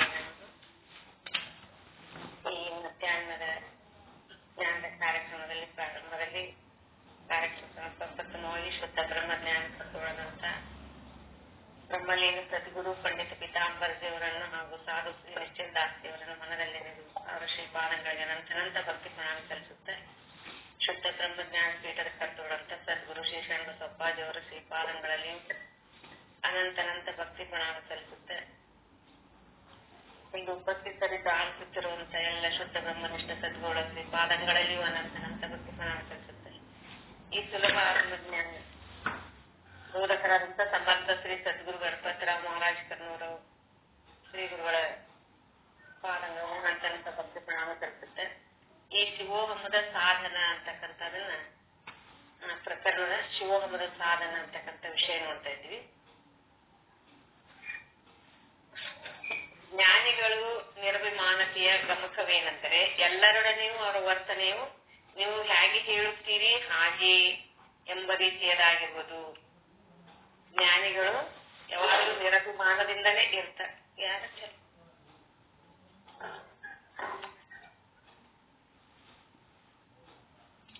ಜ್ಞಾನಿಗಳು ಯಾವಾಗಲೂ ಸದಾ ನಿರಭಿಮಾನತೆಯಿಂದ ಇರ್ತಾರೆ. ಅವ್ರು ಎಲ್ಲರೊಡನೆ ಹೆಂಗ್ ವರ್ತಿಸ್ತಾರಂದ್ರೆ ಸಂಬಂಧ ಒಂದು ವಿಷಯ ಏನು ಹೇಳ್ತಾರ, ನೀವು ಹೆಂಗ್ ಹೇಳ್ತೀರಿ ಹಂಗೇನೆ ಅಂತಕ್ಕಂಥ ಒಂದು ಅಭಿಪ್ರಾಯ ವ್ಯಕ್ತಪಡಿಸ್ತಿರ್ತಾರೆ. ಜ್ಞಾನಿಗಳು ಯಾವಾಗಲೂ ಸ್ವಚ್ಛ ಕನ್ನಡಿಯಂತೆ ಇರುವರು ಎನ್ನಬಹುದು. ಜ್ಞಾನಿಗಳು ಯಾವಾಗಲೂ ಸ್ವಚ್ಛ ಕನ್ನಡಿಯಂತೆ ಅವರ ಮನಸ್ಸು ಇರ್ತದ ಅಂತೇಳಿ. ಕನ್ನಡಿಗೆ ಮುಖವದೇನು ಇಲ್ಲವಾದರೂ ಯಾರ ಮುಖವನ್ನು ನೋಡಿಕೊಳ್ಳುವರು ಅವರಿಗೆ ಅದರಲ್ಲಿ ತಮ್ಮ ಮುಖವೇ ಇದ್ದಂತೆ ಕಾಣಿಸುವುದು. ಜ್ಞಾನಿಗೆ ಇದು ಕನ್ನಡಿ ಮುಖ ಅದೇನು ಮುಖ ಇಲ್ಲವಾದ್ರೂ ಸಹ ಅದರಲ್ಲಿ ಯಾರು ತಮ್ಮ ಮುಖ ನೋಡ್ಕೊಂತಾರ ಅವ್ರಿಗೆ ಅದ್ರಲ್ಲಿ ತಮ್ಮ ಮುಖ ಸ್ಪಷ್ಟವಾಗಿ ಕಾಣ್ತೈತಿ. ಹಂಗ ಈ ಜ್ಞಾನಿಗಳು ಸ್ಪಷ್ಟ ಸ್ವಚ್ಛ ನಿರಭಿಮಾನದಿಂದ ಇರ್ತಾರ ಅಂತಕ್ಕಂಥದ್ದು. ಹಾಗೆ ಅನುಭವಿಗಳು ಅಖಂಡವಾಗಿ ನಿರ್ಮಲ ನಿರಭಿಮಾನ ಸಚ್ಚಿದಾನಂದ ಸ್ಥಿತಿಯಿಂದ ಇರುತ್ತಿತ್ತು. ಅವರು ಅನುಭವಿಗಳು ಇರ್ತಾರ, ಅಖಂಡವಾಗಿರ್ತಾರೆ, ನಿರ್ಮಲ ನಿರ್ವಿಮಾನದಿಂದ ಇರ್ತಾರ, ಸಚ್ಚಿದಾನಂದ ಸ್ಥಿತಿಯಲ್ಲಿ ಇರ್ತಾರೆ ಯಾವಾಗ್ಲೂ ಅಂತ. ತಮ್ಮ ಎದುರಿಗೆ ಬಂದವರಂತೆಯೇ ಅವರು ಆಗುವರು. ಶ್ರೀಮಂತರಿಗೆ ಶ್ರೀಮಂತರಂತೆ, ನಮ್ಮ ಎದುರಿಗೆ ಯಾರು ಬಂದು ಯಾವ ರೀತಿ ಮಾತಾಡ್ತಾರೆ ಅದೇ ರೀತಿ ಹೇಳ್ತಾ ಇರ್ತಾರೆ. ಶ್ರೀಮಂತರಿಗೆ ಶ್ರೀಮಂತರಂತೆ, ಬಡವರಿಗೆ ಬಡವರಂತೆ, ಸುಖಿಗಳಿಗೆ ಸುಖಿಗಳಂತೆ, ದುಃಖಿಗಳಿಗೆ ದುಃಖಿಗಳಂತೆ ಆಗುತ್ತಾರೆ. ಜ್ಞಾನಿಯ ಹತ್ತಿರ ಶ್ರೀಮಂತನು ಬಂದಾಗ ತಾನು ಶ್ರೀಮಂತನಾಗಿ ಆ ಭೂಮಿಕೆಯಿಂದ ಸಲಹೆ ಸೂಚನೆಗಳನ್ನು ಕೊಡ್ತಾನ. ಜ್ಞಾನಿ ಹತ್ರ ಶ್ರೀಮಂತ ಬಂದು ಕೇಳಿದಾಗ ತಾನು ಸಹ ಶ್ರೀಮಂತರಂಗ ಆಗಿ ಆ ಭೂಮಿಕೆಯಿಂದನೇ ಅವನು ಒಂದ್ ಸ್ವಲ್ಪ ಸಲಹೆ ಸೂಚನೆ ಕೊಡ್ತಾನೆ ಶ್ರೀಮಂತರಿಗೆ. ಶ್ರೀಮಂತನಿಗೆ ಹಾನಿಯಾದರೆ ಆಗ್ಲಿ ಬಿಡು, ದುಡ್ಡಿಂದ ಹಾನಿಯಾದ್ರೆ ಆಗ್ಲಿ ಬಿಡು ಎಂದು ರೊಕ್ಕಕ್ಕೆ ಬೆಲೆ ಇಲ್ಲದಂತೆ ಮಾತನಾಡ್ತಾನ. ಆದ್ರೆ ಜ್ಞಾನಿಯ ಕಡೆಗೆ ಬಡವನು ಬಂದರೆ ತಾನೂ ಬಡತನದ ಸ್ಥಿತಿಯಿಂದ ಮಾತಾಡಹತ್ತುವನು ಹಾಗೂ ಹೆಚ್ಚು ಖರ್ಚು ಮಾಡಬಾರದೆಂದು. ಬಡವ ಬಂದು ಕೇಳಿದ್ರೆ ತಾನು ಬಡತನ ಸ್ಥಿತಿ ಇದ್ದಾಗ ಯಾವ ರೀತಿ ಇರ್ತಾನೆ ಆ ರೀತಿ ಮಾತಾಡಿ ಹೇಳ್ತಾನೆ. ಹಂಗ ಹೆಚ್ಚು ಖರ್ಚು ಮಾಡಬಾರ್ದು, ಹಣ ಕಾಯ್ದಿಟ್ಕೊಂಡಿರ್ಬೇಕು ಅಂತ ಹೇಳಿ ಸಲಹೆ ಮಾಡ್ತಾನ. ತಾತ್ಪರ್ಯ ಏನಂದ್ರೆ ಜ್ಞಾನಿಗಳು ಎಲ್ಲಾ ರೀತಿ ಆಗ್ತಾರೆ. ಹಾಗಾಗ್ಲಿಕ್ಕೆ ಸಾಧ್ಯವಾಗಬೇಕಾದ್ರೆ ಅವರಲ್ಲಿಯ ನಾ ಅಂತಕ್ಕಂಥ ಅಳದಿರ್ತದೆ. ಜ್ಞಾನಿಯಲ್ಲಿ ನಾ ಒಬ್ಬನಿದ್ದರೆ ಅವನಿಗೆ ಏನೆಲ್ಲವೂ ಆಗಲಿಕ್ಕೆ ಬರುತ್ತಿದ್ದಿಲ್ಲ. ನಾನು ಅಂತಕ್ಕಂಥದ್ದೊಂದು ಅವರಿಗೆ ಅಭಿಮಾನ ಅಹಂಕಾರ ಇದ್ದಿದ್ರೆ ಅವ್ ಏನೆಲ್ಲ ಆಗ್ಲಿಕ್ಕೆ ಬರ್ತಿದ್ದಿಲ್ಲ. ನಾ ಅಂತಕ್ಕಂತಿದ್ರ ನಾ ಜ್ಞಾನಿ ಇದೀನಿ, ನಾ ಹೇಳ್ದಂಗ ನೀ ಕೇಳ್ಬೇಕಂತೇಳಿ ಎಲ್ಲರಿಗೂ ಒಂದು ಆಜ್ಞೆ ಮಾಡ್ತಿದ್ದ. ಆದ್ರೆ ಅವ್ರಿಗೆ ನಾ ಅಂತಕ್ಕಂಥ ಭಾವ ಅಳೆದಿರೋದ್ರಿಂದ ಅವರು ಎಲ್ಲರಲ್ಲಿಯೂ ಯಾರು ಬಡವರು ಬರ್ಲಿ ಶ್ರೀಮಂತರು ಬರ್ಲಿ ಯಾರೇ ಬಂದ್ರು ಅವ್ರಂಗ ಆಗಿ ಅವರಿಗೆ ಒಂದು ಸಲಹೆ ಸೂಚನೆ ಕೊಡ್ತಾರ ಅಂತಕ್ಕಂಥದ್ದು ಹೇಳ್ತಾ ಇದ್ದಾರೆ. ಜ್ಞಾನಿಗಳಲ್ಲಿ ಪೂಜ್ಯ ಭಾವವಿಟ್ಟು ಅವರ ಭಕ್ತಿ ಮಾಡಬೇಕು. ಅದರಿಂದ ಮಹತ್ವವಾದಂತ ಫಲ ಇದೆ. ಜ್ಞಾನಿಗಳಲ್ಲಿ ನಾವು ಪೂಜ್ಯ ಭಾವವನ್ನು ಇಟ್ಕೊಂಡು ಅವರಿಗೆ ಭಕ್ತಿ ಮಾಡಬೇಕು. ಅದರಿಂದ ಮಹತ್ವವಾದಂತ ಫಲ ಸಿಗ್ತೈತಿ. ನಾವು ಯಾರನ್ನು ಪೂಜಿಸುತ್ತೇವೆಯೋ ಹಾಗೂ ಪ್ರೇಮ ಮಾಡುತ್ತೇವೆಯೋ ಅವ್ರ ಗುಣಗಳು ನಮ್ಮಲ್ಲಿ ಬರ್ತಾವ. ನಾವು ಯಾರನ್ನು ಪೂಜಿಸ್ತೀವಿ ಅವರಲ್ಲಿ ನಾವು ಯಾರು ಪ್ರೇಮ ಮಾಡ್ತೀವಿ ಯಾರಲ್ಲಿ ಭಕ್ತಿ ಮಾಡ್ತೀವಿ ಆ ಗುಣಗಳು ನಮ್ಮಲ್ಲಿ ಬರ್ತಾವು ಅಂತ ಹೇಳ್ತಾರೆ. ನಮ್ಮ ಹಿಂದೂ ಧರ್ಮದಲ್ಲಿ ಊರಿಗೆ ಯಾರೇ ಸಾಧುಗಳು ಬಂದ್ರು ಸಹ ನಮ್ಮ ಊರಿಗೆ ಯಾರೇ ಸಾಧುಗಳು ಬಂದ್ರು ಸಹ ನಮ್ಮ ಹಿಂದೂ ಧರ್ಮದಾಗ ಏನ್ ಮಾಡ್ತಾರೆ, ಅವರ ದರ್ಶನ ತೆಗೆದುಕೊಳ್ಬೇಕೆಂದು ಹೇಳಿದೆ. ಸಾಧುಗಳು ಊರಿಗೆ ಬಂದ್ರೆ ಅವ್ರ ದರ್ಶನ ನಾವು ತಗೋಬೇಕು ಅಂತ ಹೇಳಿ ಹೇಳ್ತಾ ಇದೆ. ಸಾಧುಗಳು ಮೌನವಾಗಿದ್ದರು ಅಥವಾ ಜನರೊಡನೆ ಮಾತನಾಡದೆ ಸುಮ್ಮನೆ ಕುಳಿತಿದ್ರು ಅವರ ದರ್ಶನ ಪಡೆಯಬೇಕೆಂದು ನಿಯಮವಿದೆ. ಸಾಧುಗಳು ಮೌನರ ಇರ್ಲಿ, ಅವ್ರ ಮಾತನಾಡದೆ ಸುಮ್ಮನೆ ಕುಳಿತಿರ್ಲಿ, ನಾವು ಹೋಗಿ ಅವ್ರ ಸ್ವಲ್ಪ ದರ್ಶನ ಪಡ್ಕೋಬೇಕು ಅಂತ ನಿಯಮದ ಅಂತ ಹೇಳ್ತಾರೆ. ಸಾಧುಗಳ ದರ್ಶನ ಪಡೆದು ಕೆಲವು ವೇಳೆ ಅವರ ಪರಿಸರದಲ್ಲಿ ಇದ್ದರೂ ಹೆಚ್ಚಿನ ಪ್ರಯೋಜನವಿದೆ. ಅವರ ದರ್ಶನ ಪಡೆದು ಅವರ ಹತ್ತಿರ ಇದ್ರೆ ನಮ್ಗೆ ಇನ್ನೂ ಹೆಚ್ಚಿನ ಪ್ರಯೋಜನ ಅದ ಅಂತ ಹೇಳ್ತಾರೆ. ಆದ್ದರಿಂದ ನಮ್ಮಲ್ಲಿ ವಿಶಾಲ ಭಾವನೆ ಮೂಡ್ತದ. ಅವರ ಹತ್ರ ನಾವು ಇದ್ದುವೆಂದ್ರೆ ಒಂದು ತಾಸು 2 ತಾಸು ನಮ್ಮಲ್ಲಿ ವಿಶಾಲ ಭಾವನೆ ಮೂಡ್ತದೆ. ಹೇಗಂದ್ರೆ ಭೇದ ಬುದ್ಧಿ ಎಳಿತಾರ ಗುರುಗಳು ಜ್ಞಾನಿಗಳು, ಯಾರಲ್ಲಿ ಭೇದ ಮಾಡ್ತಕ್ಕಂಥ ಭಾವನೆ ಕಲಿಸೋದಿಲ್ಲ ಅಂತ ಹೇಳ್ತಾರೆ. ಆದ್ರಿಂದ ವಿಶಾಲ ಭಾವನೆ ಮೂಡ್ತದೆ. ಶ್ರೇಷ್ಠ ದೇವರು ಹೊಂದಿದವರು ಒಬ್ಬರು ಇದ್ದಾರಪ್ಪ, ಅವರ ದರ್ಶನದಿಂದ ನಾವು ಅದನ್ನು ಪಡೆಯಬಹುದು ಅಥವಾ ಪಡೆಯೋಣ ಎಂಬ ವಿಚಾರವಾದರೂ ಸಂದರ್ಶಕರಲ್ಲಿ ಬರ್ತದೆ. ಅಲ್ಲಿಗೆ ಹೋಗೋದ್ರಿಂದ ಆ ಸಮಯಕ್ಕಾದರೂ ಅವರ ಕೆಟ್ಟ ಗುಣಗಳು ಬಿಟ್ಟು ಓಡ್ತವ. ನಾವು ಅಲ್ಲಿ ಹೋಗೋದ್ರಿಂದ ಆ ಸಮಯದಲ್ಲಾದ್ರೂ 1-2-3 ತಾಸು ನಾವು ಅಲ್ಲಿ ಇದ್ದೀವಂದ್ರೆ ನಮ್ಮಲ್ಲಿರ್ತಕ್ಕಂಥ ದುಷ್ಟ ಗುಣಗಳು ಅಥವಾ ದುರ್ಗುಣಗಳು ಬಿಟ್ಟು ಹೋಗ್ತವು. ಇದು ಕೇವಲ ದರ್ಶನದ ಫಲವಾಯಿತು. ದರ್ಶನ ಮಾಡೋದ್ರಿಂದ ಅಂತಃಕರಣ ಶುದ್ಧಿ ಆಗ್ತೈತಿ. ಇದು ದರ್ಶನದ ಫಲ ಆಯಿತು.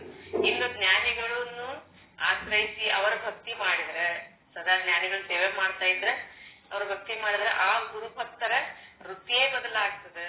ಅವ್ರೊಳಗಿನ ಅಂತಃಕರಣ ವೃತ್ತಿ ಬದಲಾಗ್ತೈತಿ ಅಂತ ಹೇಳ್ತಾರೆ. ಜ್ಞಾನಿಗಳು ಸದ್ಭಾವಿಗಳ ಅಹಂಕಾರವನ್ನು ನಾಶಗೊಳಿಸಿ ಅವರನ್ನು ತಮ್ಮಂತೆ ಮಾಡಿಕೊಡ್ತಾರೆ.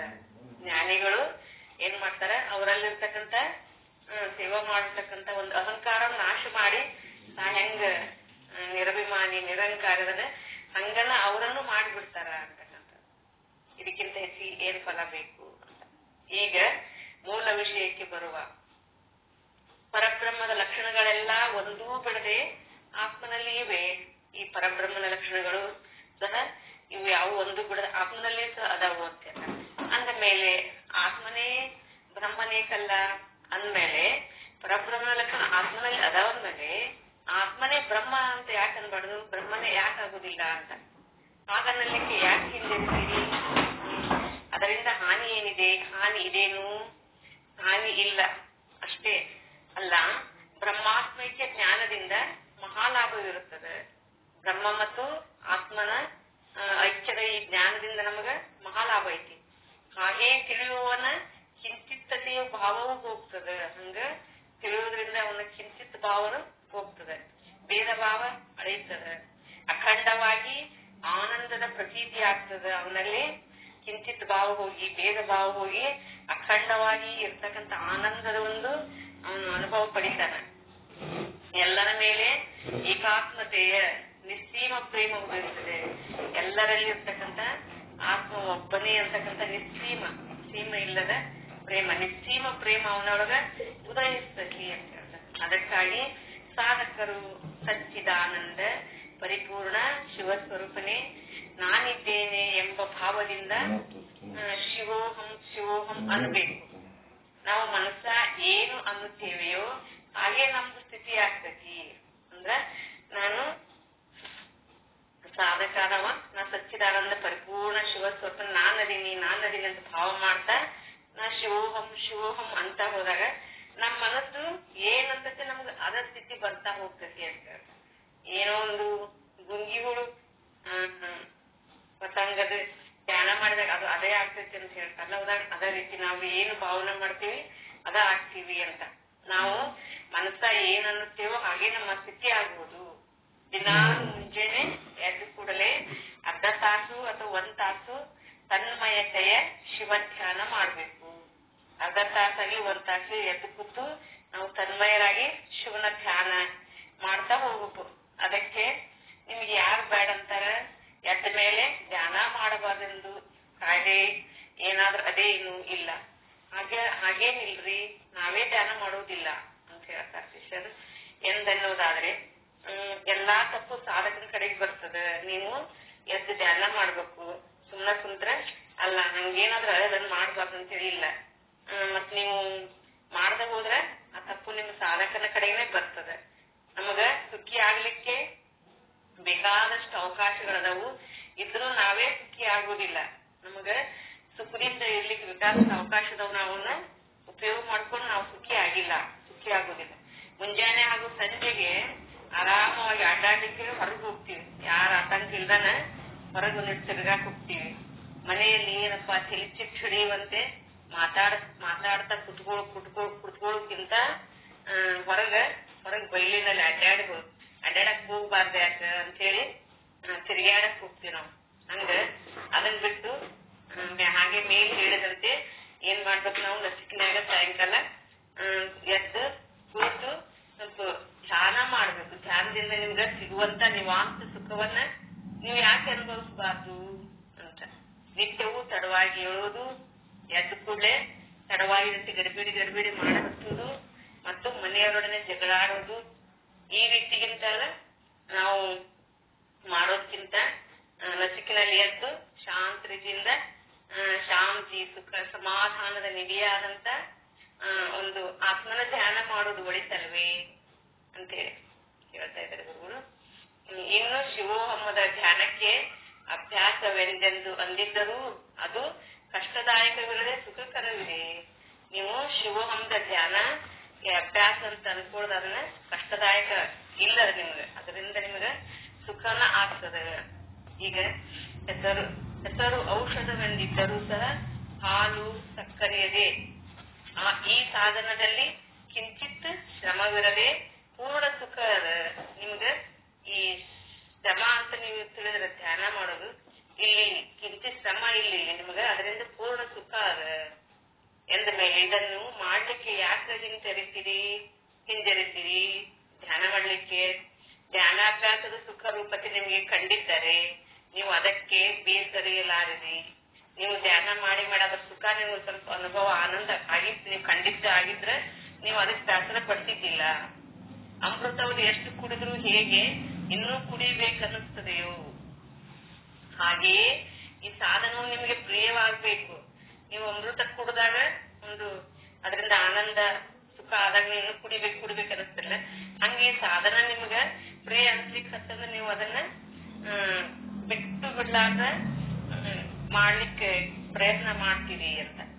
ಬಿಟ್ಟು ಕಲ್ಪನಾರೂಪವಾಗಿ ಹೊಯ್ದಾಡ್ತಾ ಮುಂದಿನ ಲೆಕ್ಕ ಹಾಕುತ್ತಾ ಏನ್ ಮಾಡ್ಲಿ ಹೆಂಗ್ ಮಾಡ್ಲಿ ಅಂತೇಳಿ ವಿಚಾರ ಮಾಡ್ತಾ ಇರ್ತೀರಿ.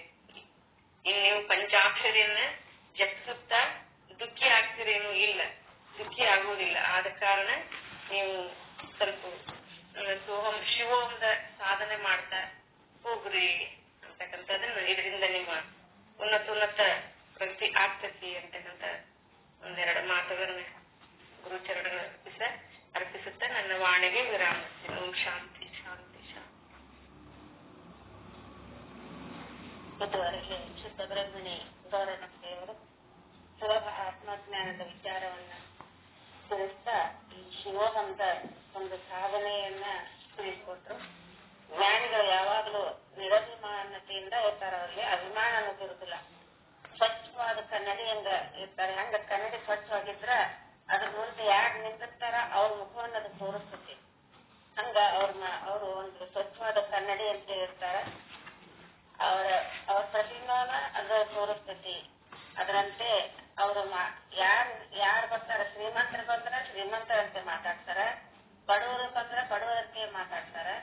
ಅವರಲ್ಲಿ ನಾನು ಅನ್ನೋದು ಎಲ್ಲ ಅಳ್ಬರುತ್ತೆ. ಅಹಂಕಾರ ಒಂದು ಎಳ್ಳಷ್ಟು ಇರುವುದಿಲ್ಲ. ಜ್ಞಾನಿಗಳಲ್ಲಿ ಪೂಜ್ಯ ಭಾವನೆಯಿಂದ ಭಕ್ತಿ ಮಾಡಿದ್ದಾದ್ರೆ ಒಳ್ಳೆಯ ಫಲಗಳನ್ನೇ ನಾವು ಪಡಿತೀವಿ. ಸಾಧುಗಳ ದರ್ಶನ ಪಡ್ಕೊಂಡು ಅವರ ಸನ್ನಿಧಿಯೊಳಗಿದ್ದಾದ್ರೆ ನಮ್ಮಲ್ಲಿರುವ ಒಂದು ಭೇದ ಬುದ್ಧಿ ಅಳದು ಹೋಗ್ತೈತಿ. ಅಲ್ಲಿ ವಿಶಾಲವಾದ ಭಾವನೆ ನಮ್ಮಲ್ಲಿ ಉದ್ಭವ ಆಗ್ತೈತಿ. ನಮ್ಮಲ್ಲಿ ಕೆಟ್ಟ ಗುಣಗಳು ಅಳಿದು ಹೋಗ್ತಾವು. ಅವರ ಸೇವೆ ಮಾಡಿದ್ದಾದ್ರೆ ಇದು ಕೇವಲ ಅವರ ಒಂದು ಭೇಟಿಯಾದ್ರೆ ಇಷ್ಟು ಗುಣಗಳು ಬರ್ತಾವು. ಇನ್ನು ಅವರ ಹತ್ತಲೇ ಇತ್ತು ಅವರ ಸೇವೆ ಮಾಡಿದ್ದಾದ್ರೆ ಅವರು ನಮ್ಮ ಅಹಂಕಾರವನ್ನು ನಾಶ ಮಾಡಿ ಅವರು ತಮ್ಮಂತೆ ನಮ್ಮನ್ನ ಮಾಡ್ಕೊಂಡ್ಬಿಡ್ತಾರೆ. ಆ ಬ್ರಹ್ಮನ ಲಕ್ಷಣಗಳು ಆತ್ಮನಲ್ಲಿ ಇರೋದ್ರಿಂದ ಆತ್ಮ ಬ್ರಹ್ಮರು ಒಂದೇ ಆಗ್ಯಾರಂತ ತಿಳಿಸಿದಾಗ ಅಖಂಡವಾದ ಆನಂದವನ್ನು ನಾವು ಪಡಿತೀವಿ. ನಾವು ಮನಸ್ಸಿನಿಂದ ಶಿವೋಹಂ ಅಂತಿದ್ದಾದ್ರೆ ಅದನ್ನ ಆಗ್ಬಿಡ್ತೀವಿ. ಪ್ರತಿದಿನ ಎದ್ದ ತಕ್ಷಣ ಶಿವ ಧ್ಯಾನ ಮಾಡಬೇಕು. ಧ್ಯಾನದಿಂದ ಸಿಗುವ ಆನಂದವನ್ನ ನಾವೆಲ್ಲರೂ ಅನುಭವಿಸಬೇಕು. ಅದೇನು ಕಷ್ಟದಾಯಕವಲ್ಲ ಅಂತೇಳಿ ತಿಳಿಸಿಕೊಟ್ರು. ಇಂತಹ ಒಂದು ಜ್ಞಾನವನ್ನು ನೀಡಿದ ಗೌರಮ್ಮ ಅವರಿಗೆ ಅನಂತ ಧನ್ಯವಾದಗಳು. ಇನ್ನು ಮುಂದೆ ಗುರುಗಳು ತಮ್ಮ ಒಂದು ಬೋಧನೆಯನ್ನ ನಮಗೆಲ್ಲ ನೀಡಬೇಕಂತ ಹೇಳಿ ಅವರಲ್ಲಿ ಕೇಳ್ಕೊತೀನಿ.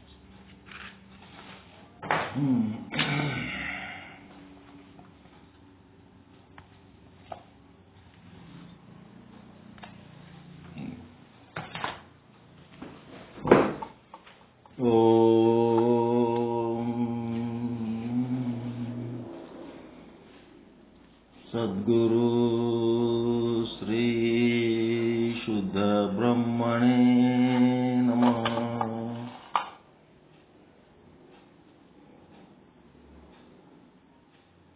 ಸಮಸ್ತ ಶುದ್ಧ ಬ್ರಹ್ಮ ಸ್ವರೂಪರಲ್ಲಿ ಅನಂತ ಅನಂತ ಪ್ರಣಾಮಗಳು.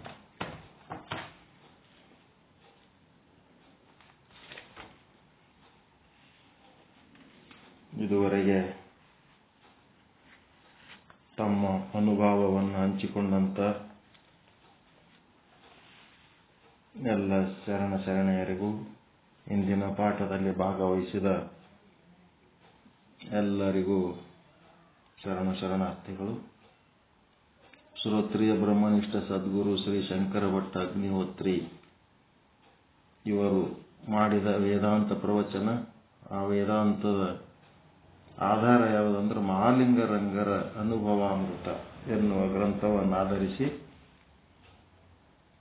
ಈ ಒಂದು ಸಾಧನೆಯ ವಿಧಾನ, ಮೋಕ್ಷ ಪಡ್ಕೋಬೇಕಾದ್ರೆ ಏನೇನು ಮಾಡ್ಲಿಕ್ಕೆ ಸಾಧ್ಯ ಅದ, ಅವರವರ ಸಾಮರ್ಥ್ಯಕ್ಕೆ ತಕ್ಕಂತೆ ಮಾಡ್ಕೊಂತ ಹೋಗ್ತಾ ಇರ್ರಿ ಅಂತ ಹೇಳ್ತಾರೆ. ಸದ್ಗುರುವಿಗೆ ಶರಣಾಗತನಾಗಿ ಸದ್ಗುರು ಹೇಳಿದ ವಿಚಾರಗಳನ್ನ ಕೇಳು, ಶ್ರವಣ ಮಾಡು, ಮನನ ಮಾಡು, ನಿಧಿಧ್ಯಾಸನ ಮಾಡು. ಅದು ನಿನಗೆ ಕೇಳಲಿಕ್ಕೆ ಸಾಧ್ಯ ಆಗ್ತಾ ಇಲ್ಲ, ಕೇಳಿದರೆ ಅರ್ಥ ಆಗ್ತಾ ಇಲ್ಲ. ಯಾಕೆ ಅರ್ಥ ಆಗ್ತಾ ಇಲ್ಲ, ಯಾಕೆ ಸಾಧ್ಯ ಆಗ್ತಾ ಇಲ್ಲ ಅಂತಂದ್ರೆ ಅಂತಃಕರಣ ಹದ ಆಗಿಲ್ಲ. ಅಂತಃಕರಣ ಹದ ಇಲ್ಲಾರ್ದಕ್ಕ ಏನಾಗ್ಯದ, ಅಂತಃಕರಣಕ್ಕೆ ಏನಾಗ್ಯದ ಅಂತಂದ್ರ ಮಲೀನ ಚಿತ್ತ ಚಂಚಲ ಚಿತ್ತ ಆದ. ಅದಕ್ಕ ಏನ್ ಮಾಡಬೇಕು ಅಂತಂದ್ರ ಸಕಾಮ ಕರ್ಮಗಳನ್ನು ಮಾಡೋದ್ರ ಬದಲಿ ನಿಷ್ಕಾಮ ಕರ್ಮಗಳನ್ನು ಮಾಡಬೇಕು. ನಿಷ್ಕಾಮ ಕರ್ಮ ಮಾಡಿ ಮುಂದೆ ಮಾಡ್ಬೇಕ್ರಿ ನಿಷ್ಕಾಮ ಕರ್ಮ ಉಪಾಸನೆ ಮಾಡಿದ್ದಾದ್ರೆ ಅಂತಃಕರಣ ಶುದ್ಧ ಆಗತ್ತೆ. ಅಲ್ಲಿ ಶುದ್ಧ ಆದಾಗ ಅಲ್ಲಿ ವಿವೇಕ ಉತ್ಪನ್ನ ಆಗುತ್ತೆ. ಈಗ ನಿಷ್ಕಾಮ ಕರ್ಮ, ನಿಷ್ಕಾಮ ಉಪಾಸನೆ ಅಂತಂದ್ರೆ ನಿಷ್ಕಾಮ ಉಪಾಸನೆ ಎಲ್ಲಿ ಮಾಡ್ಬೇಕು, ಹೆಂಗ್ ಮಾಡ್ಬೇಕು?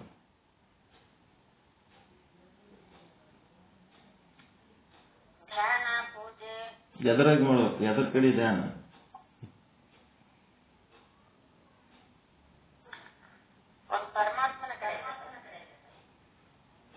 ಪರಮಾತ್ಮನ ಕಡೆ. ಅದು ಲಾಸ್ಟಿಗೆ ಪರಮಾತ್ಮನ ಕಡೆ. ಈಗ ಯಾವ ಕಡೆ?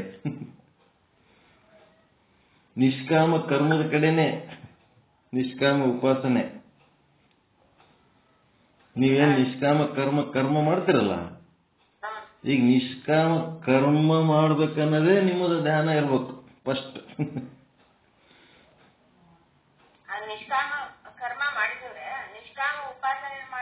ನಿಷ್ಕಾಮ ಕರ್ಮ ಮಾಡಿದ್ರಾಗೆ ನಿಷ್ಕಾಮ ಕರ್ಮದಲ್ಲಿಯೇ ನಿಷ್ಕಾಮ ಉಪಾಸನೆ,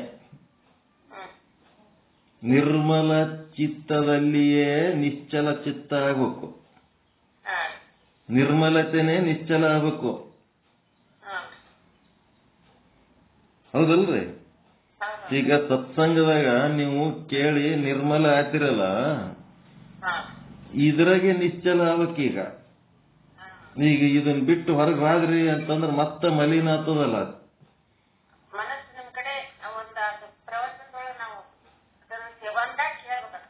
ಈಗ ನಿರ್ಮಲ ಆಗಿದ್ದನ್ನ ಇದನ್ನ ಹಿಂಗೆ ಕಂಟಿನ್ಯೂ ಮಾಡ್ಕೊಳ್ಳಂದು ಹೋಗೋದಕ್ಕೆ ನಿಶ್ಚಲ ಅಂತಾರ. ನಿರ್ಮಲ ನಿಶ್ಚಲ, ನಿರ್ಮಲತೆಯಲ್ಲೇ ನಿಶ್ಚಲವಾಗಬೇಕು. ನಿಷ್ಕಾಮ ಕರ್ಮದಲ್ಲಿಯೇ ನಿಷ್ಕಾಮ ಉಪಾಸನೆ ಅಂತಂದ್ರೆ ಅದ್ರ ಕಡೆನೇ ಲಕ್ಷ್ಯ ಕೊಡ್ಬೇಕು. ನಾ ಮೋಕ್ಷ ಹೊಂದಬೇಕಾದ್ರೆ ಆರಂಭಿಕ ಸ್ಟೆಪ್ ನಿಷ್ಕಾಮ ಕರ್ಮ ಮಾಡ್ಬೇಕು. ನಿಷ್ಕಾಮ ಕರ್ಮ ಮಾಡ್ಬೇಕದ್ ಬಾಯಿಲೆ ಅಂದ್ರೆ ಹೆಂಗ? ಅದ್ರ ಕಡೆ ಲಕ್ಷ್ಯ ಕೊಟ್ಟು ಮಾಡ್ಬೇಕ ಬೇಡ? ಹಂಗ ಏನಂದ್ರೆ ನಿಷ್ಕಾಮ ಕರ್ಮದೊಳಗೆ ನಿಷ್ಕಾಮ ಉಪಾಸನೆ ಅಂದ್ರೆ ನಿರ್ಮಲ ಚಿತ್ತದೊಳಗೆ ನಿಶ್ಚಲ ಚಿತ್ತ ಆಗ್ಬೇಕು. ನಿರ್ಮಲ ಚಿತ್ತದೊಳಗೆ ನಿಶ್ಚಲ ಆಗ್ಬೇಕು. ಅರ್ಥ ಆಲಕತ್ತಿರ್ಬೇಕು ಅನ್ನಿಸ್ತು. ಮತ್ತೆ ಚಂಚಲ ಆಗ್ಬಾರ್ದು. ಈಗ ಹೆಂಗಪ್ಪ ಅಂತಂದ್ರೆ ನಿರ್ಮಲ ಚಿತ್ತದೊಳಗೆ ನಿಶ್ಚಲ ಆಗೋದಕ್ಕೆ ಚಾಲೆಂಜ್ ಹೆಂಗ್ ಬರ್ತದ? ಈಗ ನಾನು ತಂಬಾಕು ತಿಂತೀನಿ ಅಂತ ತಿಳ್ಕೊಳ್ರಿ. ತಿನ್ನೋದಕ್ಕ ಏನೋ ಮನಸ್ಸು ಮಾಡಿ ತಂಬಾಕ ತಿನ್ನೋದು ಬಿಟ್ಟಿನಿ, ನಿರ್ಮಲ ಆಗಿನಿ. ನಿರ್ಮಲ ಆದವನಿಗೆ ಏನು ಸಮಸ್ಯೆ ಇಲ್ಲ, ಈಗ ಸುಮ್ಮದಲ್ಲ. ಈಗ ಮತ್ತೆ ಇನ್ನೊಬ್ಬ ತಂಬಾಕ್ ತಿನ್ನೋ ಬರ್ತಾನಲ್ಲ, ಅವನ್ ಸಂಗಟ ಕುಂತ ಮಾತಾಡ್ಬೇಕ ಬೇಡ? ನಾ ತಂಬಾಕ್ ತಿನ್ನೋದು ಬಿಟ್ಟಿನಿ, ನೀ ತಂಬಾಕ್ ತಿಂತಿದಿ, ನೀ ನನ್ನ ಸಂಗಟ ಕುಂತ ಮಾತಾಡ್ಬೇಡತ್ತ ಅವನ ಸಂಗಟ ದ್ವೇಷದ ಸಾಧಿಸಿ ದೂರ ಮಾಡ್ಬೇಕೇನು? ಅವನ ಜೊತೆಗೆ ಇದ್ದು ಏನ್ ಮಾಡ್ಬೇಕು? ತನ್ನ ಒಂದು ನಿರ್ಮಲತೆ ಏನದಲ್ಲ ಅದನ್ನು ಕಾಪಾಡ್ಕೋಬೇಕು. ಹೌದಲ್ರಿ? ತನ್ನ ನಿರ್ಮಲತೆಯನ್ನ ಕಾಪಾಡಿಕೊಂಡ್ರೆ ಅದಕ್ಕೇನಂತಾರ? ನಿಶ್ಚಲ ಚಿತ್ತ ಅಂತಾರ. ಮತ್ತ ಇವ ತಂಬಾಕು ತಿನ್ನೋರ್ ಸಂಗಟ ಹೋಗಿಕ್ಕೆ ಕೂತು ತಿಂದನಂತಂದ್ರೆ ಮತ್ತೆ ಚಂಚಲ ಚಿತ್ತ. ತನ್ನ ಏನು ನಿರ್ಮಲತೆಯನ್ನ ಕಾಪಾಡ್ಕೊಂಡ ಅದರೊಳಗೆ ನಿಶ್ಚಲ ಆಗ್ಬೇಕು. ಹಿಡಿಬಾರ್ದು. ಹಿಂಗ ನಿರ್ಮಲ ಚಿತ್ತ ನಿಶ್ಚಲ ಚಿತ್ತ ಒಂದನ್ನು ಬಿಟ್ಟು ಮತ್ತೊಂದು ಇಲ್ಲವು. ಈಗ ನಿರ್ಮಲ ಆಗದೆ ನಿರ್ಮಲ ಆತನ, ಒಂದು ಕ್ಷಣದಾಗೆ ನಿರ್ಮಲ ಆತನ, ಮತ್ತ ಮಲಿನ ಆತನಲ್ಲ. ಈಗ ಏನಾಗಬೇಕಪ್ಪ ಅಂತಂದ್ರೆ ನಾನು ಅಜ್ಞಾನಿ ಅದೀನಿ, ನೀವು ಜ್ಞಾನಿ ಅದಿರಿ. ಮತ್ತೀಗ ಅಜ್ಞಾನಿ ಜ್ಞಾನಿ ಸಂಘ ಮಾಡ್ಬೇಕ ಮಾಡಬಾರ್ದ? ಮಾಡಿದ್ರೆ ಮತ್ತೆ ನಮ್ಮ ಜ್ಞಾನನು ಕೆಟ್ಟ ಹೋಗ್ತದಲ್ಲ.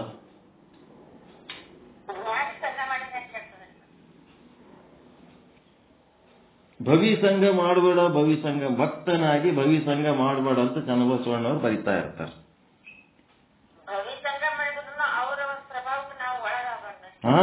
ಅದು ಬೇಕಾಗ್ಯದ ಈಗ ನಮಗ. ಜ್ಞಾನಿ ನಿಜವಾದ ಜ್ಞಾನಿ ಆಗಿದ್ದನು ಅಂತಂದ್ರೆ ಅವನು ಅಜ್ಞಾನಿ ಸಂಘ ಮಾಡಿದ್ರ ತನ್ನ ಜ್ಞಾನ ಏನು ಕಡಿಮೆ ಆಗಂಗಿಲ್ಲ. ಇವನು ಜ್ಞಾನದ ಪ್ರಭಾವ ಅವನ ಮೇಲೆ ಬೀರ್ತಾನ. ಭಕ್ತನು ನಿಜವಾದ ಭಕ್ತನು ಆಗಿದ್ದನು ಅಂತಂದ್ರೆ ಆ ಭಕ್ತ ಭವಿ ಸಂಘ ಮಾಡಿದಾಗ ತನ್ನ ಭಕ್ತಿಯ ಪ್ರಭಾವ ಆ ಭವಿ ಮೇಲೆ ಬೀರ್ತಾನೆ ಹೊರತು ಆ ಭವಿ ಜೊತೆಗೆ ಹೋಗಿ ಇವನು ಭವಿ ಆಗಂಗಿಲ್ಲ. ಅದಕ್ಕೆ ಅವ್ರು ಭವಿ ಸಂಘ ಮಾಡಬಾರ್ದು ಅಂತಂದ್ರೆ ಅದರ ಅರ್ಥ ಏನು? ಭವಿ ಸಂಘಟ ಸೇರಿ ಮತ್ತೆ ಭವಿ ಆಗ್ಬೇಡ್ರಿ ಅಂತ. ಚಲೋ ದಾರಿಗೆ ಬಂದು ಮತ್ತೆ ಹೊಳ್ಳಿ ಅಂತವ್ರ ಸಂಘಟ ಸೇರಿ ಅದೇ ಆಗ್ಬೇಡ್ರಿ, ಅವ್ರ ಜೊತೆಗೆ ಇರ್ರಿ, ಆದ್ರೆ ಅವ್ರಂಗ ನೀವು ಆಗ್ಬೇಡ್ರಿ. ಇದು ಕಂಪನಿ ಕೊಡ್ಲಕ್ ಹೋಗ್ಬೇಡ್ರಿ ಅವ್ರು ಕುಡಿಯೋದ್ರಾಗ ನೀವು ಅಂತ. ಸಂಘ ಮಾಡ್ಬೇಡ್ರಿ, ದುಷ್ಟರ ಸಂಘ ಮಾಡ್ಬೇಡ್ರಿ ಅಂದ್ರೆ ದುಷ್ಟ ಕುಡಿಯೋರ್ ಸಂಘ ಇಟ್ಟಿರ್ರಿ, ಆದ್ರೆ ನೀವು ಕುಡಿಲಕ್ ಕಂಪನಿ ಕೊಡ್ಲಕ್ ಹೋಗ್ಬೇಡ್ರಿ ಅಷ್ಟೇ. ಪ್ರತಿಯೊಬ್ಬರ ಬಲ್ಲಿ ಒಂದೊಂದು ಭವಿತನ ಅದಾವ, ಒಬ್ಬೊಬ್ಬರ ಬಲ್ಲಿ ಒಂದೊಂದು ಕೆಟ್ಟ ಗುಣ ಅದಾವೇ ಅದಾವ. ಹೂವಿನ ಗಿಡದಾಗ ಮುಳ್ಳಿಂದ ಕಂಟಿ ಇದ್ದೇ ಇರ್ತದ. ಆ ಮುಳ್ಳು ಬೇಡ ಅಂತಂದ್ರೆ ಹೂವನ್ನು ಬಿಡ್ಬೇಕಾಗ್ತದ. ಈಗ ಅದು ಹೂವ ಮುಳ್ಳ ಎರಡೂ ಸಮ ಮಾಡ್ಕೊಂಡು ಹೋಗ್ಬೇಕಾದ್ರೆ ಏನ್ ಮಾಡ್ಬೇಕು, ಮುಳ್ಳ ಚುಚ್ಚುಕೊಳ್ಳಾರ್ದಂಗೆ ಹೂವ ಪಡ್ಕೊಳ್ಳೋಂಥದ್ದು ಟೆಕ್ನಿಕ್ ಕಲಿಬೇಕು. ಅದಕ್ಕೆ ಒಂದು ಗುರುವಿನ ಮಾತು ಕೇಳ್ಕೊಂಡು ಶರಣಗತಿಯಾಗಿ ಸಾಧನೆ ಮಾಡು. ಅದು ಮಾಡ್ಲಿಕ್ಕಾಗಲಿಲ್ಲ ಅಂದ್ರ ಸುಮ್ಮನೆ ಕೂತ್ಕೊಂದಿಟ್ಟು ಧ್ಯಾನ ಮಾಡಂತ ಹೇಳಿದ್ರು. ನಿನಗೆ ಕೂತು ಧ್ಯಾನ ಮಾಡ್ಲಕ್ ಮನಸ್ಸು ನಿಶ್ಚಲತೆನೂ ಬರ್ತಾ ಇಲ್ರಿ, ಏನ್ ಮಾಡ್ಬೇಕು ಅಂತಂದ್ರ ಅಂತಃಕರಣದಿಂದ ನಿನಗೆ ಧ್ಯಾನ ಮಾಡ್ಲಿಕ್ಕಾಗಲಿಲ್ಲ ಅಂತಂದ್ರ ಕರ್ಮೇಂದ್ರಿಯಗಳಿಂದ ಕರ್ಮ ಮಾಡು. ಪೂಜಾ ಪಾಠ ಧ್ಯಾನ ತೀರ್ಥಯಾತ್ರೆ, ಧ್ಯಾನ ಅಲ್ಲ, ಯಜ್ಞ ಹೋಮ, ಏನ್ ಯಾಗ ಪೂಜೆ ಅರ್ಚನೆ ರುದ್ರಾಭಿಷೇಕ ಏನೇನದವಲ್ಲ ಅವು ಮಾಡು. ಕರ್ಮ ಮಾಡು. ಭೌತಿಕವಾಗಿ ನಿನ್ನ ಮೈ ಕೈಗಳನ್ನ ಪೂಜೆಯಲ್ಲಿ ತೊಡಗಿಸು. ಇಲ್ಲ ಮನಸ್ಸನ್ನ, ಅದಕ್ಕಿಂತ ದೊಡ್ಡದೇವುದು ಮನಸ್ಸನ್ನ ಧ್ಯಾನದಲ್ಲಿ ತೊಡಗಿಸೋದು, ನಿರ್ಮಲ ಚಿತ್ತದಲ್ಲಿ ಮನಸ್ಸನ್ನ ತೊಡಗಿಸೋದು. ಅದಕ್ಕಿಂತ ದೊಡ್ಡದೇನು, ಸದ್ಗುರುವಿಗೆ ಸಮಗ್ರವಾಗಿ ಶರಣಾಗತಿಯಾಗಿ ಗುರು ಹೆಂಗ್ ಹೇಳ್ತಾನೆ ನಾನು ಕೇಳ್ಕೊಂಡು ಹೋಗೋದು. ಗುರುಗಳು ಹೇಳ್ದಂಗೂ ಕೇಳಲ್ಲ, ಅಲ್ಲಿ ಗುರುಗಳ ಬಳಿ ಹೋಲಕ್ಕೂ ಆಗಂಗಿಲ್ಲ, ಜಂಗಮರನ್ನ ಮನೆಗೆ ಕರ್ಕೊಂಡು ಕುಂತು ತತ್ವ ಚಿಂತನೆ ಮಾಡ್ಲಿಕ್ಕೂ ಆಗಂಗಿಲ್ಲ. ಮತ್ತೇನ್ ಮಾಡ್ತಪ್ಪ, ನಿನಗೆ ಯಾವಾಗ ಟೈಮ್ ಸಿಗ್ತದೆ, ಎಲ್ಲಿ ಸಿಗ್ತದೆ ಅಲ್ಲೇ ಒಂದ್ ಸ್ವಲ್ಪ ಹೊತ್ತು ಧ್ಯಾನ ಮಾಡು. ಇಲ್ಲ ಧ್ಯಾನ ಮಾಡ್ಲಕ್ಕೂ ಆಗಂಗಿಲ್ಲ, ಕರ್ಮ ಮಾಡು. ಏನ್ ಕೆಲಸ ಮಾಡ್ತಿ ಅದೆಲ್ಲ ದೇವರ ಸೇವೆ ಅಂತೇಳಿ ಸತ್ಯ ಶುದ್ಧ ಕಾಯಕ ಮಾಡು. ಏನಾರು ಮಾಡು, ಪೂಜಾ ಪಾಠನೆ ಮಾಡ್ಬೇಕಂತಿಲ್ಲ, ಜನರ ಸೇವೆ ಸಮಾಜ ಸೇವೆ ಮಾಡಿದ್ರು ಅವ್ರಿಗೆ ಒಳ್ಳೇದಾಗ್ಲಿ ಅಂತೇಳಿ ನಿಸ್ವಾರ್ಥ ದೃಷ್ಟಿಲಿಂತ ನೀ ಕೆಲಸ ಮಾಡಿದೆ ಅಂದ್ರೆ ಅದು ಕಾಯಕನೇ ಆಗ್ತವೆ. ಮಾಡು. ಅದನ್ನೂ ಮಾಡ್ಲಕ್ಕ ಆಗಂಗಿಲ್ಲ, ನನಗ ಸತ್ಯ ಶುದ್ಧ ಕಾಯಕ ಮಾಡ್ಲಕ್ಕೂ ಆಗಂಗಿಲ್ಲ ಅಂದ್ರೆ ಏನ್ ಮಾಡು, ದಾಸೋಹ ಮಾಡು. ನೀ ದುಡಿದ್ರಾಗ ಒಂದಿಟ್ಟು ಗುರುಲಿಂಗ ಜಂಗಮರಿಗೆ ಒಂದಿಷ್ಟು ದಾಸೋಹ ಮಾಡು, ಕಾಯಕ ಮಾಡು. ಇಲ್ಲಂದ್ರೆ ದಾಸೋಹ ಮಾಡು. ಒಂದಿಷ್ಟು ಅದರದೊಂದು ಭಾಗ ಗುರುವಿಗೆ ಸಮರ್ಪಣೆ ಮಾಡು.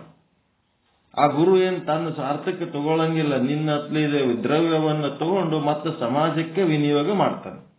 ಅವ್ರೇನ್ ಸ್ವಂತಕ್ಕೆ ಏನ್ರ ಮಾಡ್ಕೋತಾರೆ, ಏನ್ ಆಸ್ತಿ ಪಾಸ್ತಿ ಹಿಂಗಿರ್ತದ. ನಿನಗ ಅದು ಮಾಡ್ಲಿಕ್ಕಾಗಲಿಲ್ಲ ಅಂದ್ರೆ ಇದು ಮಾಡು. ದಾನ ಧರ್ಮ ಮಾಡೋದು ಪೂರ್ತಿ ಕೆಳಮಟ್ಟದ್ದು, ಬರೇ ದುಡಿ ದುಡಿ ದುಡಿ ಗಳಿಸು ಗಳಿಸು ಗಳಿಸು ಬೆನ್ನತ್ತಿ ನಮ್ಗೆ ಧ್ಯಾನ ಮಾಡ್ಲಕ್ಕಾಗಲ್ಲ, ಪೂಜೆ ಮಾಡ್ಲಕ್ಕಾಗಂಗಿಲ್ಲ, ಗುರುಗಳ ಹತ್ರ ಹೋಗಿ ಕೂತು ಕೇಳಕ್ಕೂ ಆಗಂಗಿಲ್ಲ ಅಂತಂದ್ರೆ ಗಳಿಸು. ನಿನಗೆ ಯಾರು ಬೇಡ ಅಂತ, ನಂಬರ್ 1 ಶ್ರೀಮಂತ ಆಗ ಜಗ್ಗಿ ಗಳಿಸು. ಅದರಾಗ ಒಂದು ಭಾಗ ಗುರುವಿನ ಅವಶ್ಯಕತೆಗೆ ನೀನೇನ್ ಮಾಡು, ಒಂದಿಷ್ಟು ಗುರು ಜಂಗಮ ಅವರಿಗೆ ಏನ್ ಮಾಡಬೇಕು, ನೀನು ಒಂದಿಷ್ಟು ಅದರೊಳಗೆ ವಿನಿಯೋಗ ಮಾಡು. ಯಾವ್ದಾರೆ ಒಂದು ಮಾಡು, ಇಲ್ಲ ಎಲ್ಲ ಮಾಡಿದ್ರೆ ಬಹಳ ಚಲೋ. ದುಡಿದಿದ್ರಾಗ ಒಂದಿಟ್ಟು ದೇವ್ರಿಗೆ ಕೊಡಬೇಕು, ಮತ್ತೇನ್ ಮಾಡ್ಬೇಕು, ಒಂದಿಟ್ಟು ಪೂಜಾ ಪಾಠನೂ ಮಾಡಬೇಕು, ಮತ್ತೊಂದಿಟ್ಟು ಧ್ಯಾನನೂ ಮಾಡಬೇಕು, ಮತ್ತೊಂದಿಟ್ಟು ಏನ್ ಮಾಡ್ಬೇಕು, ಗುರು ಹತ್ರ ಹೋಗಿ ಶ್ರವಣ ಮಾಡಬೇಕು. ಸಿಗ್ಬೇಕಲ್ಲ ಗುರು, ಚಲೋ ಗುರುಗಳು ಸಿಗ್ಬೇಕಲ್ಲ. ಹಂಗ ಕೂತು ಹೇಳಂತವ್ರು, ಕಾಳಜಿ ಮಾಡಿ ಹೇಳಂತವ್ರು ಗುರುಗಳು ಸಿಗ್ಬೇಕಲ್ಲ. ಊರು ತುಂಬಾ ಗುರುಗಳದಾರ, ಕುಂತು ಕಾಳಜಿ ಮಾಡಿ ಹೇಳಂತವ್ರು ಬೇಕಲ್ಲ. ನಮಗ್ ಕಾಳಜಿ ಮಾಡಿ ಅವರಿಗೆ ಪುರುಷತಿ ಇರಲ್ಲ, ಎಲ್ಲೆಲ್ಲೋ ಓದ್ತಿರ್ತಾರೆ, ಏನೇನೋ ಓಪನಿಂಗ್ ಮಾಡ್ಲಕ್ಕ ಅದು ಮಾಡ್ಲಕ್ಕ ಇದು ಮಾಡ್ಲಕ್ಕ ಅಂತೇಳಿ ಭಯಂಕರ ಬಿಜಿ ಇರ್ತಾರ. ಹಂಗಿದ್ದಾಗ ಏನ್ ಮಾಡ್ತೀರಿ? ಶಾಸ್ತ್ರಕ್ಕೆ ಶರಣ ಹೋಗ್ಬೇಕು. ನಿಮ್ಮ ಹತ್ರ ಶಾಸ್ತ್ರ ಕೊಟ್ಟಿರ್ತಾರೆ, ಶಾಸ್ತ್ರ ತಗೊಂಡು ಓದ್ಬೇಕು, ತಿಳಿಲಾರ್ದು ನೋಟ್ ಮಾಡಿ ಇಟ್ಕೋಬೇಕು. ನೋಟ್ ಮಾಡಿ ಗುರುಗಳು ಬಂದಾಗ ಕೇಳ್ಬೇಕು. ಶಾಸ್ತ್ರ ಓದ್ಲಕ್ ಬರಲ್ರಿ, ನಾವ್ ಎಜುಕೇಟೆಡ್ ಇಲ್ಲ, ಆಯ್ತು. ಕೊಳ್ಳಗಿಂದ ಲಿಂಗ ತಗೊಂಡು ಅಂಗಾಯಿಗಿಟ್ಟು ಪೂಜೆ ಮಾಡ್ಕೊಳಕ್ ಏನಾಗ್ಯದ? ನಾವು ಲಿಂಗ ಕಟ್ಕೊಂಡಿಲ್ರಿ, ನಾವು ಲಿಂಗಾಯತರ ಅಲ್ಲ, ಆಯ್ತು ಬಿಡಪ್ಪ. ಗುಡಿಯಿಂದ ದೇವರಿಗಾರೆ ಹೋಗಿ ಒಂದಿಟ್ಟು ಕುಂತು ದೇವ್ರ ಮುಂದೆ ಒಂದಿಟ್ಟು ಜಪ ತಪ ಮಾಡು. ಅದನ್ನೂ ಆಗ್ಲಿಲ್ಲ, ಮನೆಯೊಳಗೆ ಒಂದು ಮೂಲೆಯಾಗ ಕುಂದ್ರು, ಒಂದು ಕಡೆಗೆ ಮುಖ ಮಾಡಿ ನಿನ್ ಪಾಡಿಗೆ ನೀ ಕೂತ್ ಬಿಡು. ಮುಂದೆ ಯಾವ್ದಾರ ದೇವರ ಫೋಟೋ ಇಟ್ಕೊ ಬಿಟ್ರು ಬಿಡು. ನಿನ್ ಪಾಡಿಗೆ ನೀನ್ ಕುಂತು ಅಂತರ್ಮುಖಿ ಆಗ್ಬಿಡು. ನಿನ್ನ ಅಂತಃಕರಣದೊಳಗಿರುವ ಚೈತನ್ಯನೇ ಪರಮಾತ್ಮ. ಅದನ್ನ ತಿಳ್ಕೊಳ್ಳೋದಕ್ಕೆ ಇದೆಲ್ಲ ಮಾಡ್ತಾ ಇರೋದು. ಇಷ್ಟೊಂದು ವಿಧಾನಗಳು ಹೇಳ್ಯಾರ ನೋಡ್ರಿ. ಯಾವ್ದಾರೆ ಒಂದರೆ ಮಾಡ್ರಿ, ಎಲ್ಲಾರೆ ಮಾಡ್ರಿ, ಏನ್ ಸಮಸ್ಯೆ ಇಲ್ಲ. ಅದಕ್ಕೆ ಇಲ್ಲಿ ಮತ್ತೊಂದು ಮಾತು ಹೇಳುತ್ತಿದ್ದಾರೆ. ನೀ ಮನುಷ್ಯ ಅನ್ನೋದು ನಿನಗೆ ಅಭಿಮಾನ ಇತ್ತು ಅಂದ್ರೆ ಮಾಡು. ಮನುಷ್ಯ ಅನ್ನೋದು ಅಭಿಮಾನ ಇಲ್ಲ, ನಾ ಬರೇ ಉಂಡು ತಿಂದು ಹಾಯಾಗಿದ್ದು ಹೋಗ್ತೀನಿ ಅಂತಂದ್ರೆ ಜಗತ್ತಿನಾಗ ಎಷ್ಟೋ ಪ್ರಾಣಿಗಳು ಹಂಗೆ ಉಂಡು ತಿಂದು ಹಾಯಾಗಿದ್ದು ಹೋಗ್ತಾವ. ಹಂಗ ನೀನು ಹಂಗೆ ಮಾಡು.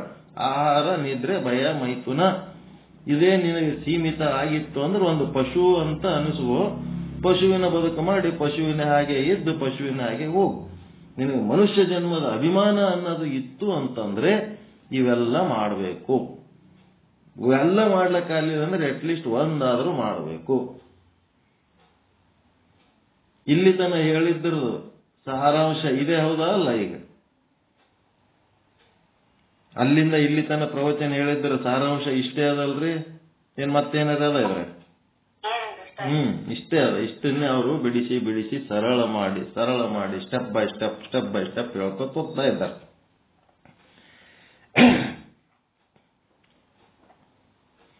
ಇಲ್ಲಿ ಮತ್ತೊಂದು ಮಾತು ಹೇಳುತ್ತಿದ್ದಾರೆ. ಇನ್ನ ಒಂದು ಹೇಳ್ತೀನಿ ಕೇಳು. ಏನು? ಈವರೆಗೆ ಹೇಳಿದ ಈ ಜ್ಞಾನದ ವಿಷಯ, ಈವರೆಗೆ ಏನ್ ಹೇಳ್ಯಾರ ಈ ಜ್ಞಾನದ ವಿಷಯ, ನಮ್ಮ ಸಕಲ ಶಾಸ್ತ್ರಗಳಲ್ಲಿ ಜ್ಞಾನಕ್ಕೆ ಮುಖ್ಯ ಸ್ಥಾನ. ಕರ್ಮ ಹೇಳ್ಯಾರ, ಉಪಾಸನೆ ಹೇಳ್ಯಾರ, ದಾನ ಧರ್ಮಗಳು ಹೇಳ್ಯಾರ, ಜಪ ತಪಾದಿಗಳು ಹೇಳ್ಯಾರ. ಏನ್ ಹೇಳಿದ್ರು ಸಹಿತ ಎಲ್ಲಾ ಶಾಸ್ತ್ರಗಳಲ್ಲಿ ಅತ್ಯಂತ ದೊಡ್ಡ ಸ್ಥಾನ ಯಾವುದಕ್ಕಪ್ಪ ಅಂತಂದ್ರೆ ಜ್ಞಾನಕ್ಕೆ. ಉಳಿದವುಗಳೆಲ್ಲ ಅದಕ್ಕಿಂತ ಕೆಳಗನೆವೇ ಹೊರತು ಅದಕ್ಕೆ ಸಮಾನವಾದಂಥವುಗಳು ಅಲ್ಲ. ಆ ಜ್ಞಾನಕ್ಕೆ ಸಮವಾದಂಥದ್ದು ಮತ್ತೊಂದು ಇಲ್ಲ. ನಹಿ ಜ್ಞಾನೇನ ಸದೃಶಂ ಪವಿತ್ರಂ ಇಹ ವಿದ್ಯತೆ. ಈ ಭೂಮಿ ಮೇಲೆ ಎಷ್ಟು ವಿದ್ಯೆ ಅದಾವ ಆ ಎಲ್ಲ ವಿದ್ಯೆಗಳಲ್ಲಿ ಈ ಜ್ಞಾನ ಅನ್ನೋದು ಬಹಳ ಶ್ರೇಷ್ಠವಾದದ್ದು. ಇದಕ್ಕಿಂತ ಪವಿತ್ರವಾದದ್ದು ಮತ್ತೊಂದಿಲ್ಲ, ಇದಕ್ಕಿಂತ ಶ್ರೇಷ್ಠವಾದದ್ದು ಮತ್ತೊಂದಿಲ್ಲ. ಜ್ಞಾನವೆಂಬುದು ಅತ್ಯಂತ ಶ್ರೇಷ್ಠವಾದದ್ದು. ಅದಕ್ಕಾಗಿಯೇ ಅದರಿಂದ ಏನೇನು ಅನರ್ಥಗಳು ಪರಿಹಾರವಾಗಿ ಹೋಗುತ್ತವೆ ಎಂಬುದನ್ನು ಹೇಳುತ್ತಾರೆ. ಈಗ ನಿಮ್ಮ ಹತ್ರ 3 ಆಸ್ತಿ ಅದಾವ. ಒಂದು ಸ್ಥೂಲ ಶರೀರ, ಇನ್ನ ಒಂದು ಸೂಕ್ಷ್ಮ ಶರೀರ, ಇನ್ನ ಒಂದು ಕಾರಣ ಶರೀರ. ಸ್ಥೂಲ ಶರೀರದಾಗ ಕರ್ಮೇಂದ್ರಿಯಗಳದವ, ಸೂಕ್ಷ್ಮ ಶರೀರದೊಳಗೆ ಜ್ಞಾನೇಂದ್ರಿಯಗಳದವ. ಈಗೇನದ? ಕಾರಣ ಶರೀರದೊಳಗೆ ಅಜ್ಞಾನ. ಸೂಕ್ಷ್ಮ ಶರೀರದೊಳಗ ಏನ್ ಮಾಡಕ್ ಹೇಳಿದ್ರು? ಧ್ಯಾನ, ಜಪ ತಪಾದಿಗಳು ಮಾಡ್ಲಕ್ ಹೇಳಿದ್ರು. ಸ್ಥೂಲ ಶರೀರದೊಳಗೆ ಏನ್ ಹೇಳಿದ್ರು? ಪೂಜಾ ಪಾಠ ಮಾಡ್ಲಕ್ ಹೇಳಿದ್ರು. ಇವ್ಯಾವ ಮಾಡ್ಲಕ್ಕಾಗಲಿಲ್ಲ ಅಂದ್ರೆ ದಾನ ಧರ್ಮ ಮಾಡಂತ ಹೇಳಿದ್ರು. ಇವೆಲ್ಲದಕ್ಕೂ ಮೀರಿದ್ದೇನದಪ್ಪ ಅಂದ್ರೆ ಜ್ಞಾನ. ಅಂದ್ರೆ ಕಾರಣ ಶರೀರ ಅಂತ ಏನದಲ್ಲ, ಆ ಕಾರಣ ಶರೀರದ ಮೇಲೆ ಈಗ ಪ್ರಯೋಗ ಮಾಡ್ಲಿಕ್ಕತ್ತಾರ. ಕಾರಣ ಶರೀರ ಅಂದ್ರೆ ಅಜ್ಞಾನನೇ. ಅಜ್ಞಾನ ಅಂದ್ರೇನು?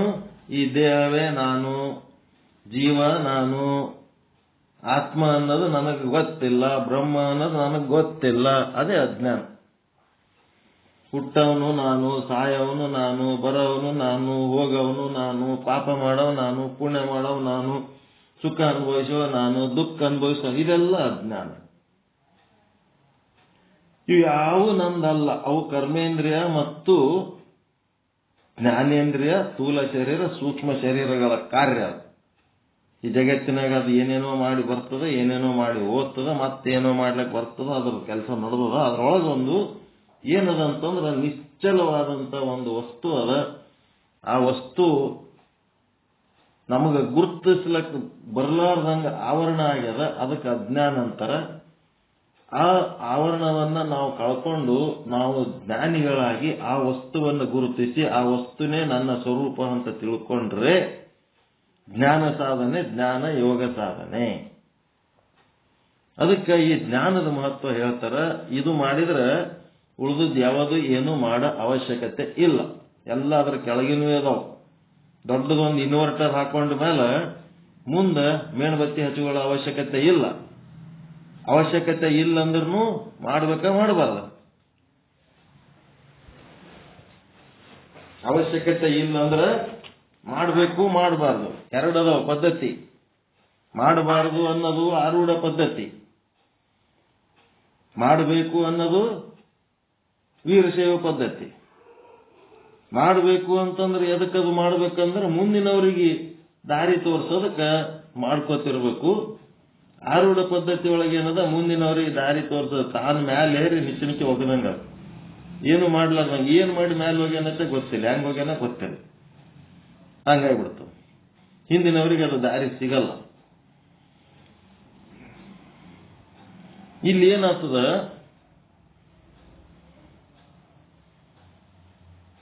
ಹಿಂದೆ ಮಾಡಿದ ಸಕಲ ಪಾತಕ ಬೆಂದು ಹೋಗುವುದು. ಏನಾಗ್ತದ, ಈ ಜ್ಞಾನದಿಂದ ಏನಾಗ್ತದ ಅಂದ್ರೆ ಹಿಂದೆ ಮಾಡಿದ ಸಕಲ ಪಾತಕ ಪಾಪಕರ್ಮಗಳು ಬೆಂದು ಹೋಗ್ತಾವ. ಈ ಭೂಮಿಯನ್ನು ತಣ್ಣಿಸಿ ಅಣುಗಳನ್ನ ಮಾಡಿ, ಎಷ್ಟು ಕೋಟ್ಯಾನುಕೋಟಿ ಅಣುಗಳನ್ನ ಮಾಡಿ, ಆ ಅಣುಗಳಷ್ಟು ಪ್ರಮಾಣದಲ್ಲಿ ನಾವು ಜನ್ಮ ತಾಳಿ ಹಿಂದಿನ ಕರ್ಮ ಅನುಭವಿಸ್ಲಕ್ಕೆ ಬಂದು ಮತ್ತೆ ಹೊಸ ಕರ್ಮ ಮಾಡಿ ಮತ್ತೆ ಹಿಂದೆ ಹಾಕಿ ಮತ್ತೆ ಆ ಕರ್ಮ ಅನುಭವಿಸ್ಲಕ್ಕೆ ಪುನರಪಿ ಜನನಂ ಪುನರಪಿ ಮರಣಂ. ನಾವು ಕುಡಿದ ತಾಯಿ ಹಾಲು ಎಷ್ಟಂತಂದ್ರೆ ಸಪ್ತ ಸಾಗರಕ್ಕಿಂತ ಹೆಚ್ಚದಂತ. ನಾವು ಎಷ್ಟು ಶರೀರ ಧರಿಸಿ ಬಂದೀವಿ ಅಂತಂದ್ರೆ ನಮ್ಮ ಶರೀರದ ಎಲುಬುಗಳ ರಾಶಿ ಹಾಕಿದ್ರೆ ಎವರೆಸ್ಟ್ ಶಿಖರದಕ್ಕಿಂತ ಹೆಚ್ಚಾತವಂತ. ಎಷ್ಟು ಶರೀರಗಳು ಧರಿಸಿ ಬಂದೀವಿ ನಾವು. ಪ್ರತಿ ಸಲ ಬಂದು ಕರ್ಮ ಮಾಡಿ ಮಾಡಿ ಮಾಡಿ ಮಾಡಿ ಸಂಚಿತ ಕರ್ಮ, ತಿಂಗಳ 100-200 ರೂಪಾಯಿ ಜಮಾ ಸೇರ್ತೀರಿ, ಲಾಸ್ಟಿಗೆ ಅದು ದುಡ್ಡು ಬರೋ ಟೈಮ್ನಾಗ ಜಗ್ಗಿ ಬರ್ತದಿಲ್ಲ ಆರ್ಡಿ ಸಂಚಿತ. ಅವಾಗ ಏನ್ ಅನ್ನಿಸ್ತಿರ್ತದ, ಅವಾಗ ಒಂದು 200 ರೂಪಾಯಿ ಮಾಡ್ಲಿಲ್ಲ ನೋಡು, 100 ರೂಪಾಯಿ ಮಾಡಿದೆ ಇಷ್ಟೇ ಬತ್ತು, 200 ಮಾಡಿದ್ರೆ ಡಬಲ್ ಬರ್ತಿತ್ತು ಅನ್ನಿಸ್ತಿರ್ತದೆ. ಮೆಚುರಿಟಿಗೆ ಬಂದಾಗ ಹಂಗ ಅನ್ನಿಸ್ತದ. ಮಾಡೋ ಟೈಮ್ನೊಳಗೆ 100 ರೂಪಾಯಿ ಸಾಕ್ಬಿಡತ್ ಮಾಡತ್ತಿರ್ತಾರೆ. ಹಂಗ ಇಲ್ಲೇನದ ಸಂಚಿತ ಕರ್ಮ. ಈ ಕರ್ಮ ಹೆಂಗಪ್ಪ ಅಂತಂದ್ರೆ ನಾಶ ಆಗಿ ಹೋಗ್ಬಿಡ್ತದೆ. ಯಾವಾಗ ಜ್ಞಾನಕ್ಕೆ ಬಂದ್ರಿ ಅಂತಂದ್ರೆ, ಜ್ಞಾನಕ್ಕೆ ಬಂದ್ರಿ ಅಂದ್ರೆ ಸಂಚಿತ ಕರ್ಮ ನಾಶ ಆಗ್ತದ. ಅಂದ್ರೆ ಹೆಂಗ ಅಂತಂದ್ರೆ, ಒಂದು ಮನಿ ಅದ, ಆ ಮನಿಯೊಳಗ ದೊಡ್ಡ ದೊಡ್ಡ ತೆಗ್ಗುಗಳು ಬಿದ್ದಾವ, ನೆಲ ಸರಿಗಿಲ್ಲ, ಹೆಗ್ಗಣಗಳು ಓಡಾಡ್ಲಕತ್ತವ, ಹುಳ ಉಪ್ಪಡಿಗಳದವ, ಛತ್ತು ಎಲ್ಲ ಹುಳ ಹತ್ತಿ ಬೀಳಕಾಗ್ಯದ, ಎಲ್ಲ ಅಪಾಯಗಳದವ. ಅದರೊಳಗೆ ರಿಪೇರಿಗಳು ಭಾಳ ಅದಾವ. ನೀರಿನ ವ್ಯವಸ್ಥೆ ಸರಿಗಿಲ್ಲ, ಕರೆಂಟ್ ವ್ಯವಸ್ಥೆ ಸರಿಗಿಲ್ಲ, ಮತ್ತೇನೇನೋ ಕನೆಕ್ಷನ್ಗಳಿರ್ತಾವ ಯಾವೂ ಸರಿಗಿಲ್ಲ. ಎಲ್ಲ ಸಮಸ್ಯೆಗಳಿಂದ ತುಂಬ್ಯದ ಮನೆಯೊಳಗೆ. ಅದೇನದ ಪಾಪದ ಮನಿ. ಅದು ಈ ಪಾಪದ ಮನಿ ಇದರಿಂದ ಮುಕ್ತ ಆಗ್ಬೇಕಾದ್ರೆ ಅದು ಮತ್ತೆ ಯಾರಿಗಾರೆ ಮಾರಿಬಿಟ್ರಿ ಅಂತಂದ್ರೆ ಮುಗಿತಲ್ಲ, ಅದು ಆ ಮನಿ ನಂದಲ್ಲ ಅಂತ. ಅದು ಬೆನ್ನತ್ತಿ ಬರ್ತದೆ, ಏನು ನಂದು ರಿಪೇರಿ ಯಾಕೆ ಮಾಡಿಲ್ಲ ನೀನಂತ. ಕರ್ಮ ಬೆನ್ನತ್ತಿ ಬರ್ತದೆ ಅಂದ್ರೆ ಈ ಕರ್ಮ ಎದರ ಜೊತೆಗೆ ಅದ, ನಿಮ್ ದೇಹದ ಜೊತೆಗೆ ಅದ. ಸ್ಥೂಲ ಶರೀರ ಸೂಕ್ಷ್ಮ ಶರೀರದ ಜೊತೆಗೆ ನಿಮ್ ಕರ್ಮ ಅದ. ಆ ಸ್ಥೂಲ ಶರೀರ ಸೂಕ್ಷ್ಮ ಶರೀರ ಅದು ನಾನು ಅಲ್ಲ ಅಂತ ಅಂತಂದ್ರೆ ಅದು ನಾನಲ್ಲ ನನ್ನದಲ್ಲ ಅಂತ ಅಂದ್ಬಿಟ್ರಿ ಅಂತಂದ್ರೆ ಅದರದ್ದು ಏನೇನು ಪಾಪ ಕರ್ಮಗಳದೋ ಅವು ಯಾವ ನಿಮಗೆ ಸಂಬಂಧ ಬೀಳಂಗಿಲ್ಲ.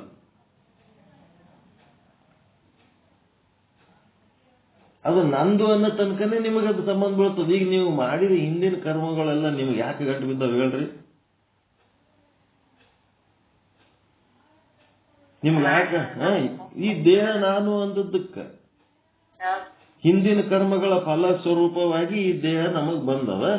ಆ ದೇಹ ನಾನು ಅಂದದ್ದಕ್ಕೆ ಅದ್ರ ಹಿಂದಿರೋ ಎಲ್ಲ ಕರ್ಮ ನಮಗ್ ಗಂಟು. ಈ ದೇಹನೇ ನಾನಲ್ಲ ಅಂತ ಯಾವಾಗ ಅಂತೀರಿ ಆ ಕ್ಷಣನೇ ನಿಮ್ಗೆ ಏನಾಗ್ತದೆ, ಆ ದೇಹದ ಸಮಸ್ಯೆಗಳು ಯಾವ ನಿಮಗೆ ಸಂಬಂಧ ಇಲ್ಲ, ಅದ್ರ ಕರ್ಮಗಳು ಯಾವ ನಿಮಗೆ ಸಂಬಂಧ ಇಲ್ಲ. ಈ ಮನಿ ಮಾರಾಟ ಮಾಡಿದ್ರಿ ಅಂತಂದ್ರೆ ಆ ಮನಿ ಒಳಗಿರೋಂಥವು ಯಾವ ಸಮಸ್ಯೆಗಳು ನಂದು ರಿಪೇರಿ ಮಾಡ್ಬಾರ್ದು ಕರಿತಾವೇನು? ಏನಿಲ್ಲ.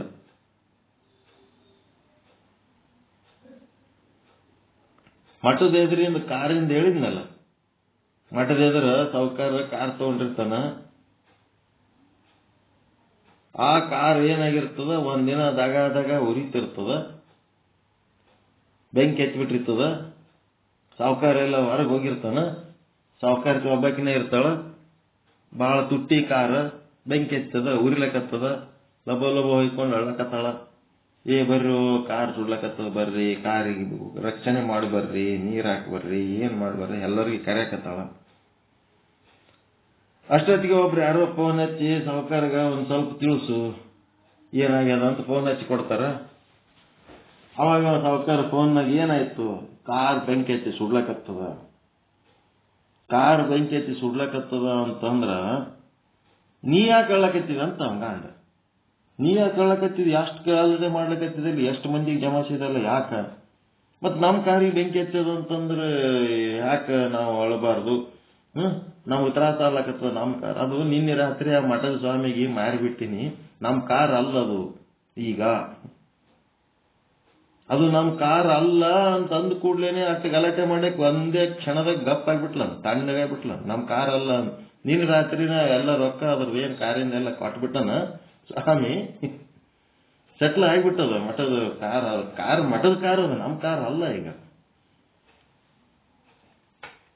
ಅಂದ್ರೆ ಆಕಿ ಗಪ್ಪ ಆದ್ರ ಅರ್ಥ ಏನು, ಮಠದ ಕಾರ್ ಇದ್ರೆ ಸುಟ್ಕೊಂಡು ಹೋಗಲ್ಲ, ತನ್ನ ಕಾರ್ ಇದ್ರೆ ಸುಡಬಾರದು. ಗಪ್ ಆಗ್ಬಿಟ್ಲ ಅಂತ ಅಂದ್ರೆ ಇದು ಕಾರ್ ನಂದು ಅಲ್ಲ ಅಂದ ಕೂಡಲೇ ಗಪ್ ಆಗ್ಬಿಟ್ಲ. ಹೆಂಗ ಹಂಗ ಈ ದೇಹ ನನ್ನದು ಅಲ್ಲ ಅಂತ ನಿಮ್ಗೆ ಯಾವಾಗ ನಿಶ್ಚಯ ಜ್ಞಾನ ಆಗ್ತದ ಆ ಕ್ಷಣನೇ ಇದರದ ಎಲ್ಲ ಕರ್ಮಗಳು ಏನಾಗ್ತಾವ ನಿಮಗೆ ಸಂಬಂಧ ಇಲ್ಲ, ಸಂಬಂಧ ಇಲ್ದಂಗೆ ಆಗ್ತಾವ. ಅದು ಸುಟ್ರೇನು ಏನಾದ್ರೆ ಅಲ್ಲೇ ಸ್ವಾಮಿ ಮಠದ ಮುಂದೆ ಕೂತಾನಂತ ನೋಡ್ಲಕತ್ತಾನ, ಬೆಂಕಿ ಎತ್ತಿ ಸುಡೋದು ನೋಡ್ಕೋತ ಕೂತಾನ. ಆಕಿ ಹೋಗಿ ಏನಂದಳತ್ತ ಎಲ್ಲ ಮುಗಿದ್ಮೇಲೆ, ಅಯ್ಯ ಸ್ವಾಮಿ ಕಾರ್ ನೀ ತಗೊಂಡಿದೆ ಅಂತ ಬೆಂಕಿ ಎತ್ತದಂತಿದಿ, ಬೆಂಕಿ ಎತ್ತದ ನೋಡ್ಕೋತ ಕೂತಿದಲ್ಲ, ಏನಾಗ್ಯದಂತ ನೀವೊಂದ್ ಸ್ವಲ್ಪ ಗದ್ದಲ ಇಲ್ಲ, ನಿಮ್ದು ಎಷ್ಟು ಶಾಂತ ಕೂತಿದಲ್ಲ ಅಂತ. ಅವ ಏನಂತಾನ, ಹೌದು ನಿನ್ನೆ ರಾತ್ರಿ ಕಾರ್ ತಗೊಂಡಿನಿ ಮತ್ತೆ ಇನ್ಸೂರೆನ್ಸ್ ಮಾಡಿಸ್ಬಿಟ್ಟಿನ ಅದಕ್ಕೆ, ಸುಡೋ ಸುಡ್ತಿರ್ತಾವ, ಬರೋ ಬರ್ತಿರ್ತಾವ, ಹೋಗ್ತಿರ್ತಾವ, ಉಳಿತಿರ್ತಾವ, ಅದಕ್ಕೆ ಇನ್ಸೂರೆನ್ಸ್ ಮಾಡಿಸ್ಬಿಟ್ಟಿನಿ, ನಾನರೆ ಏನ್ ಮಾಡ್ಲಕ್ಕಾಗ್ತದ. ಎಲ್ಲರೂ ನೀರ ಬೆಂಕಿ ಮಣ್ಣ ಉಸುಕ ಏನೇನ ಹಾಕಿ ಆರಿಸ್ಲಕತ್ತಾರ, ನಾನರೆ ಏನ್ ಮಾಡ್ಲಕ್ ಸಾಧ್ಯ ಅದ ಸುಡ ಕಾರಿಗೆ. ಅದು ಇನ್ಸೂರೆನ್ಸ್ ಮಾಡಿಸಿವಿ, ಅದು ಏನ್ ಬರೋದು ಬರ್ತಿರ್ತದ, ಯಾರೇನ್ ಮಾಡ್ಲಕ್ಕ ಸಾಧ್ಯ ಅದ, ಏನೇನ್ ಆಗ್ಬೇಕು ಆತಿರ್ತಾವಂತ ಸ್ವಾಮಿ. ಅದಕ್ಕೆ ಈಗ ಏನ್ ಮಾಡ್ಬೇಕು, ಈ ದೇಹದ ಪಾಪಕರ್ಮಗಳು ನಮಗೆ ಸಂಬಂಧ ಇಲ್ಲ. ಈ ದೇಹ ನಾನು ಅಂತ ಅಂದದ್ದು ಜ್ಞಾನನ ಅಜ್ಞಾನನ. ಈ ದೇಹ ನಾನು ಅಂತ ಅಂದದ್ದು ಜ್ಞಾನನ ಅಜ್ಞಾನನ? ಅಜ್ಞಾನ. ಮತ್ತು ಜ್ಞಾನ ಯಾವುದು? ದೇಹ ನಾನಲ್ಲ ಅನ್ನೋದೇ ಜ್ಞಾನ. ಈ ದೇಹ ನಾನಲ್ಲ ಅನ್ನೋದೇ ಜ್ಞಾನ. ಅದಕ್ಕೆ ಇಲ್ಲಿ ಏನಾಯ್ತು, ದೇಹ ನಾನಲ್ಲ ಅಂದ ಕೂಡ್ಲೇನೆ ಆ ದೇಹ ಬಂದದ್ದೇ ಪಾಪ ಕರ್ಮಗಳ ಫಲವಾಗಿ ಬಂದದ. ಆ ದೇಹ ನಾನಲ್ಲ ಅಂತಂದ್ಮೇಲೆ ಅದರ ಹಿಂದಿಂದು ಮುಂದಿಂದು ಏನು ಕರ್ಮಗಳವೋ ಅವು ಯಾವ ನಮಗೆ ಸಂಬಂಧ ಇಲ್ಲ. ಆ ಕಾರು ಸುಟ್ರೇನು ಅದು ಮತ್ತೆ ಪೇಂಟ್ ಹೊಡೆದ್ರೇನು ನಮ್ಗೇನು ಸಂಬಂಧ ಇಲ್ಲ. ನಂದಲ್ಲ ಅಂತಂದ್ರೆ ಅದು ಜ್ಞಾನ. ಈ ದೇಹ ನಾನಲ್ಲ ಅಂದ್ರೆ ಇದು ಜ್ಞಾನ. ಅದಕ್ಕೆ ಜ್ಞಾನವೆಂಬುದು ಅತ್ಯಂತ ಶ್ರೇಷ್ಠವಾದುದು. ಅದಕ್ಕಾಗಿ ಅದರಿಂದ ಏನೇನು ಅನರ್ಥಗಳು ಪರಿಹಾರವಾಗುತ್ತವೆ ಎಂಬುದನ್ನು ಹೇಳುತ್ತಿದ್ದಾರೆ. ಒಂದನೇ ಪರಿಹಾರ ಏನು? ಸಕಲ ಪಾತಕ ಬೆಂದು ಹೋಗುವುದು, ಎಲ್ಲ ಪಾಪಗಳು ಸುಟ್ಟೋಗದು. ಹಿಂದೆ ಎಂದರೆ ಅನೇಕ ಜನ್ಮಗಳಲ್ಲಿ ಎಂದು ಅರ್ಥ. ನಮಗೆ ನೆನಪು ಸಹ ಇಲ್ಲದೆ ಇದ್ದಂತಹ ಅನಾದಿ ಕಾಲದಿಂದ ನಮ್ಮ ಜನ್ಮಗಳು ಎಷ್ಟು ಆಗಿ ಹೋಗಿವೆಯೋ ಆಯಾ ಜನ್ಮಗಳಲ್ಲಿ ನಮ್ಮಿಂದ ಏನೇನು ಘಟಿಸಿತ್ತೋ ನಮ್ಮ ಸಂಚಿತ ಕರ್ಮ ಎಂಥ ಪರ್ವತಪ್ರಾಯವಾಗಿದ್ದರೂ ಕೂಡ ಅದು ಏನಕ್ಕಿರಲಿ ಅದು ನಮಗೇನು ಗೊತ್ತಿಲ್ಲ, ಯಾರೂ ಹೇಳಲಾರರು. ಎಷ್ಟು ಕರ್ಮ ಅದತ್ತೇಳ ಗೊತ್ತಿಲ್ಲ ನಮಗೆ. ಸಂಚಿತ ಕರ್ಮ ಎಷ್ಟದತ್ತೆ ಗೊತ್ತಿಲ್ಲ, ಯಾರು ಅದು ಹೇಳಕ್ ಸಾಧ್ಯನೇ ಇಲ್ಲ. ಅದು ಎಷ್ಟೇ ಇರಲಿ, ಹಿಂದೆ ಮಾಡಿದ ಸಕಲ ಪಾತಕ ಏನದಂದ್ರೆ ಇದರ ಅರ್ಥ ಒಟ್ಟಿನ ಮೇಲೆ ಸಂಚಿತ ಕರ್ಮ. ಈ ಸಂಚಿತ ಕರ್ಮ ಹೆಂಗಿರ್ತದ, ಯಾವಾಗ ಯಾವಾಗ ವರ್ಕ್ ಮಾಡ್ತದ, ಹೆಂಗ ಇದು ನಮಗೆ ಯಾವ್ಯಾವ ಜನ್ಮದಾಗ ಹೆಂಗ್ ಸಮಸ್ಯೆ ಮಾಡ್ತದ ಅನ್ನೋದಕ್ಕೆ ಮಹಾಭಾರತದ ಒಂದು ಕತೆ ಬರ್ತದ. ಮಹಾಭಾರತದಾಗ ಒಂದು ಕಥೆ ಬರ್ತದೆ, ಸಂಚಿತ ಕರ್ಮ. ಕೃಷ್ಣ ಧೃತರಾಷ್ಟ್ರಿಗೆ ಮಾತಾಡಿಸ್ಲಕ್ಕೆ ಹೋಗ್ತಾನ. ಗೊತ್ತದಲ್ಲ ಕಥೆ, ಹೇಳಿ ನೆನಪದ ಇಲ್ಲ? ಧೃತರಾಷ್ಟ್ರಗ ಮಾತಾಡಿಸ್ಲಕ್ ಹೋಗ್ತಾನ. ದೊಡ್ಡಪ್ಪ ಅಂತಾನ. ಏನಪ್ಪ, ಯಾರು? ನಾ ಕೃಷ್ಣ ಅದೀನಿ. ಯಾಕಪ್ಪ ಈ ಕಡೆ ಯಾಕೆ ಬಂದಿ? ಇಲ್ಲ, ನಿನ್ ಮಕ್ಕಳು 101 ಮಕ್ಕಳು ಯುದ್ಧದಾಗ ಸತ್ತವಲ್ಲ, ಅದರ ಸಲುವಾಗಿ ನಿನಗ ಸಾಂತ್ವನ ಹೇಳಕ್ ಬಂದೀನಿ ಅಂತ. ಅವಾಗ ಅವನಿಗೆ ಭಯಂಕರ ಸಿಟ್ಟು ಬಂದ್ಬಿಡ್ತು. ನೀನೇ ನನ್ನ ಮಕ್ಕಳನ್ನೆಲ್ಲ ಕೊಂದಕ್ಕೆ ಮತ್ತೆ ಸಾಂತ್ವನ ಹೇಳ ನಾಟಕ ಆಡ್ಲಕ್ ಬಂದಿದ್ದೇನೆ. ಹಿಂಗ ಸಿಕ್ಕಾಪಟ್ಟೆ ಬೈತಾನ. ಇವ ಕೂಲು ನಗುತ್ತಿರ್ತಾನ. ನಾನಿಷ್ಟು ಬೈಲಕತ್ತೀನಿ, ನೀನ್ ನಕ್ಕೋತದೆಯಲ್ಲ, ಏನಿದು ಅಂತ ಅಂದಾಗ, ನೀ ಬೈಯುವ ಬೈಗಳಗಳು ನನಗೆ ಸಂಬಂಧ ಇಲ್ಲ. ನಿನ್ನ ಮಕ್ಕಳ ಸಾವಿಗೆ ನಾನು ಕಾರಣ ಆಗಿದ್ನಿ ಅಂತಂದ್ರ ನಾ ಬೈದಕ್ಕೆ ನನಗೇನಾರ ಮನ್ಸಿಗೆ ಹತ್ತತಿತ್ತು. ಅದಕ್ಕೂ ಅವ್ರ ಸಾವಿಗೆ ನಾ ಕಾರಣ ಅಲ್ಲ ಅಂತಂದ್ಮೇಲೆ ನಾನ್ಯಾಕೆ ಅದನ್ನ ಹಚ್ಕೊಂಡ್ಕೆ ದುಃಖ ಪಡ್ಲಿ ಅಂತ. ಮತ್ ನನ್ನ ಮಕ್ಕಳ ಸಾವಿಗೆ ಯಾರು ಕಾರಣ? ನಿನ್ನ ಮಕ್ಕಳ ಸಾವಿಗೆ ಅವ್ರವ್ರ ಕರ್ಮಗಳೇ ಕಾರಣ, ನಾವ್ಯಾರು ಕಾರಣ ಅಲ್ಲ. ಹಿಂಗ ಹೇಳಿದ್ಮೇಲೆ ಅವನಿಗೆ ಸಮಾಧಾನ ಆಗ್ಬಿಡ್ತು. ಅವ್ರವ್ರ ಕರ್ಮ ಇತ್ತು, ಏನೋ ಹುಟ್ಟಿ ಬಂದಿದ್ರು, ಅವ್ರ ಆಯುಷ್ಯ ಇರತನ ಇದ್ರು, ಏನ್ ಮಾಡ್ಬೇಕು ಮಾಡಿ ಸಾತ್ತಾದ್ರ ಆಯ್ತು ಬಿಡಾಕ. ಸತ್ತವ್ರ ಬಗ್ಗೆ ಚಿಂತೆ ಮಾಡಿ ಏನ್ ಮಾಡವ ಸುಮ್ ಕುಂದ್ರು. ಮತ್ ನೆಕ್ಸ್ಟ್ ಕ್ವಶನ್ ಕೇಳ್ತಾನ, 101 ಮಕ್ಕಳು ಹಾಡುದು, 101 ಮಕ್ಕಳು ನನ್ನ ಕಣ್ಣೆದ್ರೆ ಸಾಯ್ಬೇಕಂದ್ರ ನಂದೇನ್ ಕರ್ಮ ಇರ್ಬೇಕು ಅಂತ ನೋಡಂತ ಹೇಳ್ತಾನೆ. ಅದಕ್ಕೆ ಆ ಪರಮಾತ್ಮನಿಗೆ ಏನಂತಾರ? ಸರ್ವಜ್ಞ ಅಂತಾರ. ಈಶ್ವರ ಅಂದ್ರು ಒಂದೇ, ಕೃಷ್ಣ ಅಂದ್ರು ಒಂದೇ. ಕರ್ಮಕ್ಕೆ ಸಂಬಂಧಪಟ್ಟಂತವ್ರೆಲ್ಲ ಈಶ್ವರ ಮಾಯೆಯರ ಸಮಾನ ಅಷ್ಟೇ, ಶುದ್ಧ ಬ್ರಹ್ಮ ಸಮಾನ ಅಲ್ಲ ಅವರು. ಕರ್ಮ ಅವಾಗ ಕರ್ಮ ಏನ್ ಮಾಡ್ದ? ಹಿಂದ ಅನೇಕ ಜನ್ಮಗಳು, 70-80 ಜನ್ಮಗಳ ಹಿಂದ ಒಬ್ಬ ರಾಜನಲ್ಲಿ ಈತ ಅಡಿಗೆ ಮಾಡೋವನಾಗಿರ್ತಾನ. ಒಂದ್ ಯಾವುದೋ ಅಪರೂಪದ ಪಕ್ಷಿ ಅವನ ಕೈಗೆ ಸಿಕ್ಕಿರ್ತದ. ಬೇಟೆಗಾರ ಇರ್ತಾನ, ಅಡಿಗೆ ಮಾಡೋ ಇರ್ತಾನ. ಆ ಪಕ್ಷಿ ಹಿಡ್ಕೊಂಡು ಹೋಗಿ ರಾಜ ಊಟ ಮಾಡಿಸ್ತಾನ. ಅದು ಚಟ್ನಿ ಮಾಡಿ ಉಣಿಸಿರ್ತಾನ. ರಾಜ ಇದೇ ಪಕ್ಷಿ ಚಟ್ನಿ ಮಾಡ್ಬೇಕು ಡೈಲಿ ಅಂತೇಳಿ ಆದೇಶ ಮಾಡಿಬಿಡ್ತಾನ. ಇವ ಅಲ್ಲಿ ಒಂದು ಗಿಡದಾಗ 101 ಪಕ್ಷಿಗಳಿರ್ತಾವ. ದಿನ ಒಂದು ಪಕ್ಷಿ ಹಿಡ್ಕೊಂಡ್ಬರೋದು, ಚಟ್ನಿ ಮಾಡಿ ರಾಜ ಉಣಿಸೋದು. ಎಲ್ಲಾ ಪಕ್ಷಿಗಳು ಕಲಸಾದ್ಮೇಲೆ ಆ ಪಕ್ಷಿ ತಂದೆ ತಾಯಿಗಳು ಉಳಿತಾರ. ಅವರು, ನಾವು ದೇವಲೋಕದ ದೇವತೆಗಳು, ಶಾಪಗ್ರಸ್ತ ದೇವತೆಗಳು, ನಮಗ ಮೋಕ್ಷ ಆಯ್ತೀಗ, ನಾವು ಹೋಲಕತ್ತೀವಿ ವಾಪಸ್. ಆದ್ರೆ 101 ಮಕ್ಕಳು ನನ್ನ ಕಣ್ಣೆದ್ರೆ ಸಾಯಂಗ ನೀನು ದಿನ ಒಂದೊಂದು ಒಯ್ದು ಹೊಡೆದು ಹಾಕಿದೆಲ್ಲ, ಆ ಕರ್ಮಕ್ಕ ನಿನಗೂ 101 ಮಕ್ಕಳಾಗಿ ಏನಾಗಬೇಕು? ಅವು ನಿನ್ ಕಣ್ಣೆದ್ರೆ ಸತ್ತು ನಮ್ಮ ದುಃಖ ನೀನು ಅನುಭವಿಸ್ಬೇಕಂತ ಅವು ಶಾಪ ಕೊಟ್ಟಿರ್ತಾವ. 80 ಜನ್ಮ 90 ಜನ್ಮದ ಹಿಂದಿಂದ ಕತಿ ಏನನ್ನ, ಅದೇನು ಈಗ ಹೆಂಗ ವರ್ಕೌಟ್ ಆಗ್ತದ ಅಂತಂದ್ರ, ಅವಾಗ ಕೃಷ್ಣ ಹೇಳ್ತಾನ, ಒಂದು ಗಂಡಸ ಮಗ ಹುಟ್ಟಬೇಕು, ಒಂದು ಮಗು ಹುಟ್ಟಬೇಕಾದ್ರೆ ಎಷ್ಟೋ ಜನ್ಮದ್ದು ಪುಣ್ಯ ಮಾಡ್ಬೇಕಾಗ್ತದ. ಅಷ್ಟೊಂದು ಪುಣ್ಯ ಮಾಡ್ಬೇಕಾದ್ರೆ ಒಂದು ಮಗು ಹುಟ್ಟಬೇಕಾದ್ರೆ, ಈಗ 101 ಮಕ್ಕಳು ಹುಟ್ಟಬೇಕಾದ್ರೆ ನಿನಗೆ 80 ಜನ್ಮ ಹಿಡಿತು. ಪುಣ್ಯ ಮಾಡ್ಕೋತ ಬಂದಿದ 101 ಮಕ್ಕಳು ಹುಟ್ಟಿದ್ವು. ಈಗ ಆ 101 ಮಕ್ಕಳು ಹುಟ್ಟಿದ್ಮೇಲೆ ಅಲ್ಲಿ 101 ಮಕ್ಕಳದು ಕರ್ಮ ನಿನ್ನ ಸಲುವಾಗಿ ಕಾಯ್ತಾ ಇತ್ತು. ಅದು ಈ ಜನ್ಮದ ನಿನಗೆ ಕರೆಕ್ಟ್ ಟ್ಯಾಗ್ ಆಗಿ ಹೊಡೆದ್ ಬಿಡುತ್ತೆ ನೋಡಿದವು ಅಂತ. ಹಿಂಗ ಇರ್ತಾವ. ಅದಕ್ಕೆ ಇಲ್ಲಿ ಜ್ಞಾನಾಗ್ನಿ ಒಟ್ಟ ಸಂಚಿತ ಕರ್ಮ ಏನಿದ್ರು ಒಂದೇ ಮಾತಿನ ಇವೆಲ್ಲ 108 ಹೇಳೋದ್ರಗಿಂತ ಸಂಚಿತ ಕರ್ಮ. ಹಿಂದ್ ಏಟದ ಏನದ ಯಾರಿಗೂ ಹೇಳಕ್ ಆಗಲ್ಲ, ಯಾರಿಗೂ ಗೊತ್ತನೂ ಆಗಲ್ಲ. ಶ್ರೀಕೃಷ್ಣ ಪರಮಾತ್ಮನಂತ ಈಶ್ವರ ಸ್ವರೂಪದಂತ ದೇವತೆಗಳು ಅವತರಿಸಿ ಬಂದಾಗ ಮಾತ್ರ ಹೇಳಬಹುದು. ಉಳಿದವ್ರಿಗೆಲ್ಲ ಹೇಳಕ್ಕಾಗಲ್ಲ. ಟಿವಿಯಾಗ 108 ಪ್ರೋಗ್ರಾಮ್ ಕೊಡ್ತಾರೆ, ಎಲ್ಲ ಸುಳ್ಳು ಪ್ರೋಗ್ರಾಮ್ಗಳು. ಅವು ಯಾವೂ ಉಪಯೋಗ ಇರಲ್ಲ, ಸುಮ್ಮನೆ ಮಂದಿ ಗುಚ್ಚ ಮಾಡ್ತಾರ. ಅವತಾರಿ ಪುರುಷರು ಹೇಳಂತ ಸತ್ಯ ಇವ್ರೇನ್ ಹೇಳ್ತಾರೆ. ನೆಕ್ಸ್ಟ್ ಏನು? ಜ್ಞಾನ ಅಗ್ನಿ ಸರ್ವ ಕರ್ಮಾಣಿ ಭಸ್ಮಸಾತ್ ಕುರುತೆ ಅರ್ಜುನ ಅಂತಂದ್ರೆ, ಜ್ಞಾನ ಎನ್ನುವ ಅಗ್ನಿ ಎಷ್ಟು ಪ್ರಖರವಾಗಿರುತ್ತದಂತಂದ್ರ ನಿನ್ನ ಅನಂತ ಜನ್ಮಗಳಲ್ಲಿ ಮಾಡಿದ ಪಾಪ ಪುಣ್ಯಗಳ ಕರ್ಮಗಳ ರಾಶಿಯನ್ನು ಸುಟ್ಟು ಹಾಕಿ ಬಿಡುತ್ತದೆ, ನಿರ್ಬೀಜ ಮಾಡುತ್ತದೆ. ಅಂದರೆ ಮುಂದೆ ಅವು ಮೊಳೆಯದ ಹಾಗೆ ಮಾಡುತ್ತದೆ ಎಂದು ಅರ್ಥ. ಮೊಳಕೆ ಬರುವುದಿಲ್ಲ ಅಂದರೆ ಮತ್ತೊಂದು ಜನ್ಮ ಬರುವುದಿಲ್ಲ.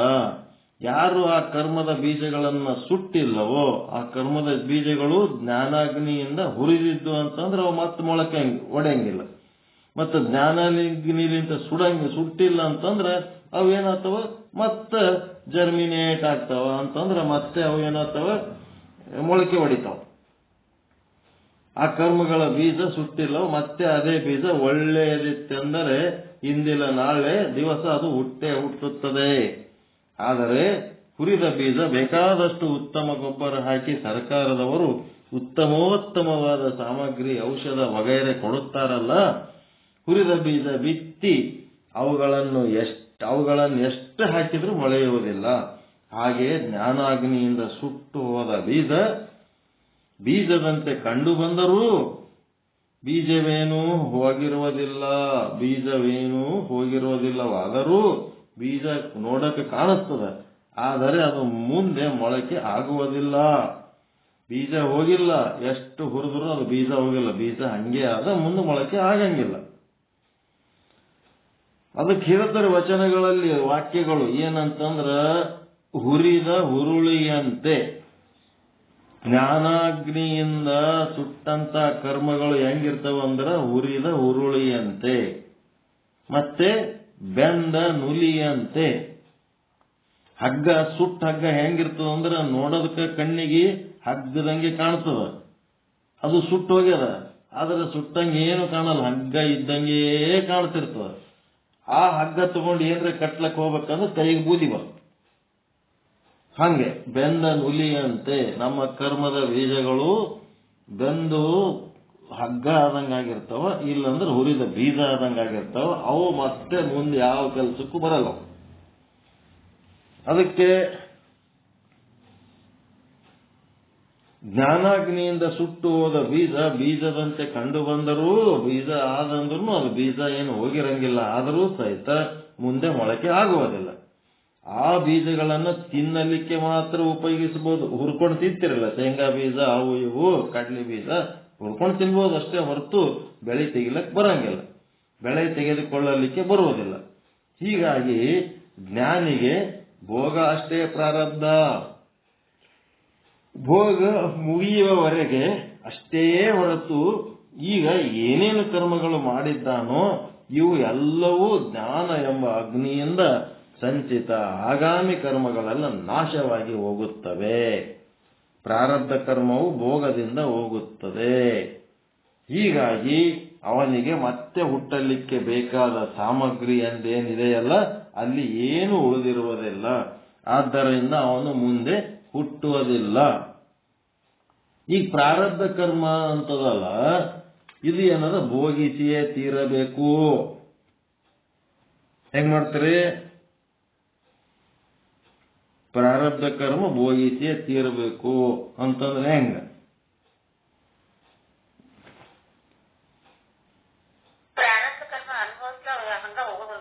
ಹೋಗಂಗಿಲ್ಲಲ್ಲ. ಮತ್ ಭೋಗಿಸಿಯೇ ತೀರ್ಬೇಕಂದ್ರೆ ಏನೇನ್ ಭೋಗಿಸ್ಬೇಕತ್ತೀರಿ?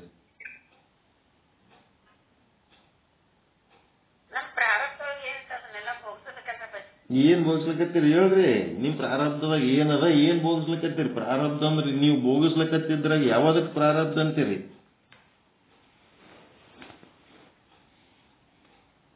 ನೀವು ನಮ್ಮಂತ ಗುರುಗಳು ಸಿಕ್ಕದ್ದು ಅದು ನಿಮ್ ಪ್ರಾರಬ್ಧ.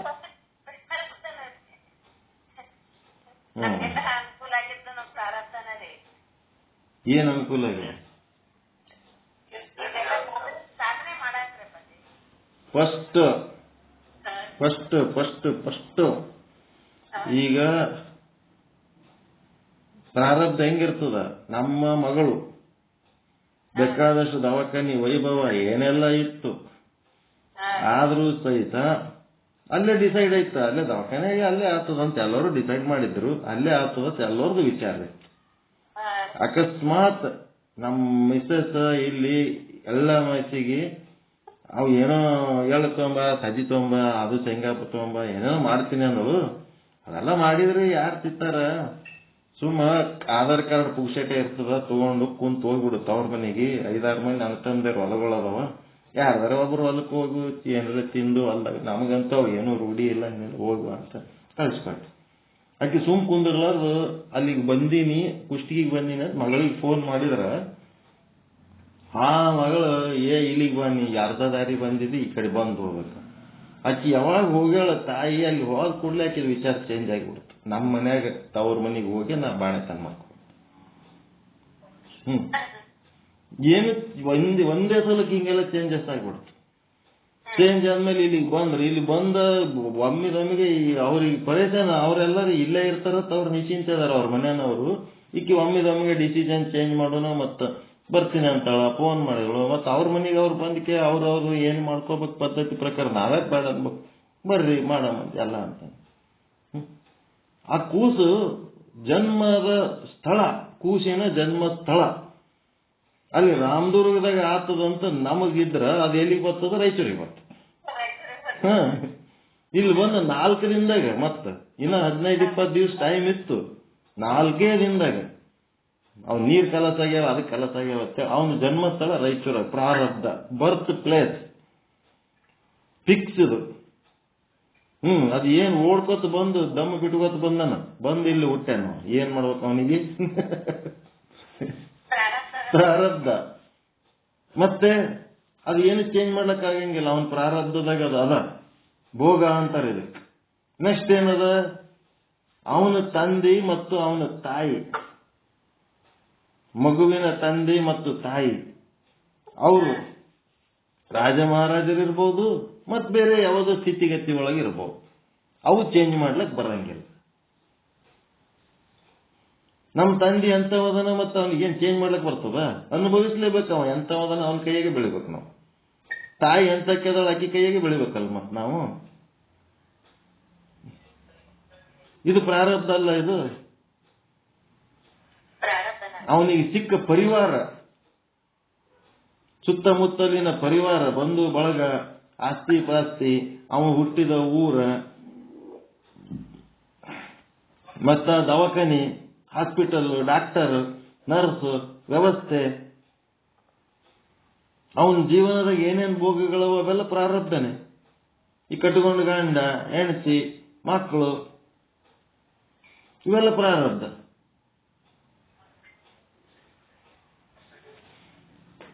ಈಗ ಏನ್ ಮಾಡ್ತಾರ ಆ ಮಕ್ಕಳಿಗೆ ಒಂದು ಮಾತು ಏನು ಅನ್ಲಾರ್ದಂಗೆ ಬೆಳೆಸ್ಬಿಟ್ಟಿರ್ತಾರ ಒಂದೇನು ಬೈದಿರಂಗಿಲ್ಲ ಅದು ಹೋಗಿ ಗಂಡನ ಮನೆಗೆ ಹೋಗ ಯಾಕಲ್ಲ ನಿಮ್ಮ ಮಾವನ ಅಂತ ಬೈದ್ರಂದ್ರೆ ಬೈದ್ ಬಿಟ್ಟ ಅದು ದೊಡ್ಡ ಮಾಡ ಮತ್ತೊಂದು ಹೆಂಗೋ ಸಮಾಧಾನ ಮಾಡಿದ್ರಾಗೆ ಮತ್ತೊಂದು 2 ಡೇಟ್ ಬೀಳ್ತಾವ ಅವಾಗ ಹೊಡೆದ್ ಬಿಟ್ಟ ಕೈ ಎತ್ತಿ ಬಿಟ್ಟ ಅದು ದೊಡ್ಡದು ಮಾಡ್ಕೊಂಡು ಏನಾಗ್ತದ ಆ ಭೋಗದಿಂದ ತಪ್ಪಿಸ್ಕೊಂಡು ಬರ್ತಾರ ಅವರು ಈಗ ಅಲ್ಲಿ ಆ ಮನೆಗೆ ಹೋಗ್ಯಾರ ಅಂದ್ಮೇಲೆ ಆ ಕೊನೆ ತನಕ ಅಲ್ಲಿದ್ದ ಅದು ಏನಿದ್ದದ್ದು ಭೋಗಿಸ್ಬೇಕ ಬೇಡ ಅದು ಭೋಗಿಸೋದ್ ಬಿಟ್ಟು ಏನ್ ಮಾಡ್ತಾರ ಅದು ತಪ್ಪಿಸ್ಕೊಂಡು ಮತ್ತೆ ಕಂಫರ್ಟ್ ಝೋನ್ ಎಲ್ಲಿದೆ ಅಲ್ಲಿ ಬಂದ್ಬಿಡ್ತಾರ ಎಲ್ಲಿ ಆರಾಮ ಇರ್ತದೆ ಅಲ್ಲಿ ಇದ್ ಬಿಡ್ತಾರ ಇದ್ಮೇಲೆ ಈಗ ಭೋಗ ಎಲ್ಲಿ ಹೋಯ್ತು ಈಗ ಅದು ಉಳಿತಾ ಇಲ್ಲ ಉಳಿದದ್ದು ಏನಾಗ್ತದ ಅದು ಬಡ್ಡಿ ಸಾಲ ಇದ್ದಂಗ ಅದು ಭೋಗ ಅದು ಬಡ್ಡಿ ಡಬಲ್ ಆಗಿ ಅದ್ರ ಡಬಲ್ ಇನ್ನ ದುಷ್ಟ ಸಿಗ್ತಾನ ಅವಾಗ ಭೋಗ ಇನ್ನ ಡಬಲ್ ಬರ್ತದದು ಸಾಲ ಮಾಡಿದ್ದದು ಎಲ್ಲಿ ಹೋಗಂಗಿಲ್ಲ ಸುಮ್ಮ ಅನುಭವಿಸಿದ್ರ ಅದು ಒಂದು ಪಟ್ಟು ಅದು ಒಲ್ಲತ್ತೆ ತಪ್ಪಿಸ್ಕೊಂಡ್ರ ಪೊಲೀಸರು ಕರೆದಾಗ ಹೋಗಿ ಏನ್ ಹೇಳ್ತಾರ ಕೇಳಿ ಅವ್ರ ಸಂಗಟ ಸಹಕರಿಸಿದ್ರ ಎಲ್ಲಾನು ಸುರಕ್ಷಿತ ನಡೆದು ಹೋಗ್ತದ ಅವ್ರ ಸಂಗಟ ಸಹಕಾರ ಮಾಡ್ಲಿಲ್ಲ ಅಂದ್ರೆ 2 ಡೇಟ್ ಬಿಡ್ತಾರೆ ಪ್ಯಾಕ್ಟ್ ಅಂತ ಅದ್ರ ಡಬಲ್ ಪನಿಷ್ಮೆಂಟ್ ಚಾಲು ಆಗ್ತದ ಹಿಂಗಾಗಿ ಅದು ಗೊತ್ತಾಗಲ್ದು ಒಟ್ಟ ತಪ್ಪಿಸ್ಕೊಂಡು ಅದರದನ್ನು ತಪ್ಪಿಸ್ಕೊಂಡು ಇದರನ್ನು ತಪ್ಪಿಸ್ಕೊಂಡು ಭೋಗದಾಗ ಅವರು ಕೃಷ್ಣ ಸಾಂದೀಪನಿ ಕತ್ತಿ ಅದಲ್ಲ ನಾನು ಭೋಗದಾಗೆ ಅದ ನಾ ಭೋಗಿಸ್ತೀನಿ ನೀನ್ ಯಾಕೆ ಅದ್ರೊಳಗೆ ಕಾರ್ಬಾರ್ ಮಾಡಿಕೆ ದೇವರಿಗೆ ವರ ಕೇಳಕತ್ತಿದೆ ನನಗೆ ಜಲ್ದಿ ಆರಾಮಲ್ಲಿ ನಮ್ಮ ಗುರುಗಳಿಗೆ ಅಂತ ಹೇಳಿ ದೇವ ಮತ್ತೆ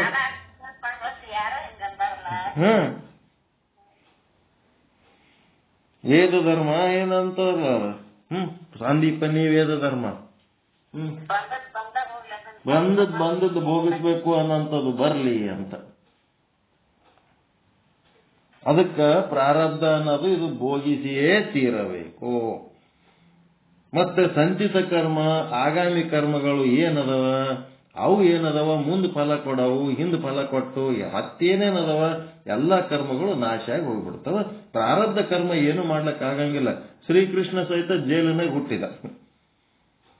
ತಂದೆ ಯಾರು, ತಾಯಿ ಯಾರು, ಯಾರ ಕೈಯಾಗ ಬೆಳೆದ, ಅವನ ಸಮಸ್ಯೆ ಏನು. ಶ್ರೀರಾಮಚಂದ್ರ ಪಟ್ಟಾಭಿಷೇಕ ಎಂತ ಪ್ರಾರಬ್ಧ. ಒಂದಿನಾರೇ ಹೆಂಡತಿ ಸಂಗಡ ಚಂದ ಕೂತು ನಗಲಿಲ್ಲ, ಚಂದ ಮಾಡ್ಲಿಲ್ಲ, ಅದೆಂತ ಪ್ರಾರಬ್ಧ. ಗಂಡ ಹೆಂಡತಿ ಮಕ್ಕಳು ಒಂದಿನಾರೇ ಒಂದ್ ಕಡೆ ಕೂತದ್ದು ಒಂದ್ ಕಡೆ ನೋಡಿರಿ ಅವ್ರದ್ದು ಫೋಟೋ, ದಿಕ್ಕಿಗೆ ಒಬ್ರು. ವಿಚಿತ್ರ ಪ್ರಾರಬ್ಧ. ಅವು ಏನು ಮಾಡಕ್ಕಾಗಂಗಿಲ್ಲ. ಪ್ರಾರಬ್ಧ ಭೋಗಿಸ್ತೀರಬೇಕು. ಆದ್ರೆ ಜ್ಞಾನ ಸಾಧನೆ ಮಾಡಿದೇವ ಅಂತಂದ್ರ ಈ ಪ್ರಾರಬ್ಧ ಇನ್ನೊಂದು ಸಾರಿ ಅಟ್ಯಾಕ್ ಮಾಡಂಗಿಲ್ಲ. ಒಂದೇ ಸಲಕ್ಕೆ ಅದು ನಾಶ ಆಗಿ ಹೋಗ್ಬಿಡ್ತದೆ. ಇದ್ರ ಮುಂದಿನ ಭಾಗ ಏನದ, ಮತ್ತೆ ಇವತ್ತು ಪೀಠಿಕೆ ಕೊಟ್ಟರ, ಬ್ರಹ್ಮ ಚಿಂತನೆ ಒಳಗೆ 1 ನಿಮಿಷ ನಿನ್ನ ಬುದ್ಧಿ ಏಕಾಗ್ರವಾಗಿ ಬಿಟ್ಟರೆ. ಈ ಪೀಠಿಕೆಯಿಂದ ಚಿಂತನೆ ಮಾಡಿ, ನೀವು ವಿಷಯ ತಿಳಿಸಿರ್ತಾರ, ನೀವು ಚಿಂತನೆ ಮಾಡ್ರಿ. ಮತ್ತ ನಾಳೆ ಇನ್ನೊಂದಿಷ್ಟು ನೋಡೋಣ. ಇದ್ರ ಬಗ್ಗೆ ಮುಂದುವರಿದ ಭಾಗ ಚಿಂತನೆ ಮಾಡಿ. ಉಪಯೋಗ ಆಗ್ತದೆ ಏನಾರ ಹೇಳಿದ್ದು.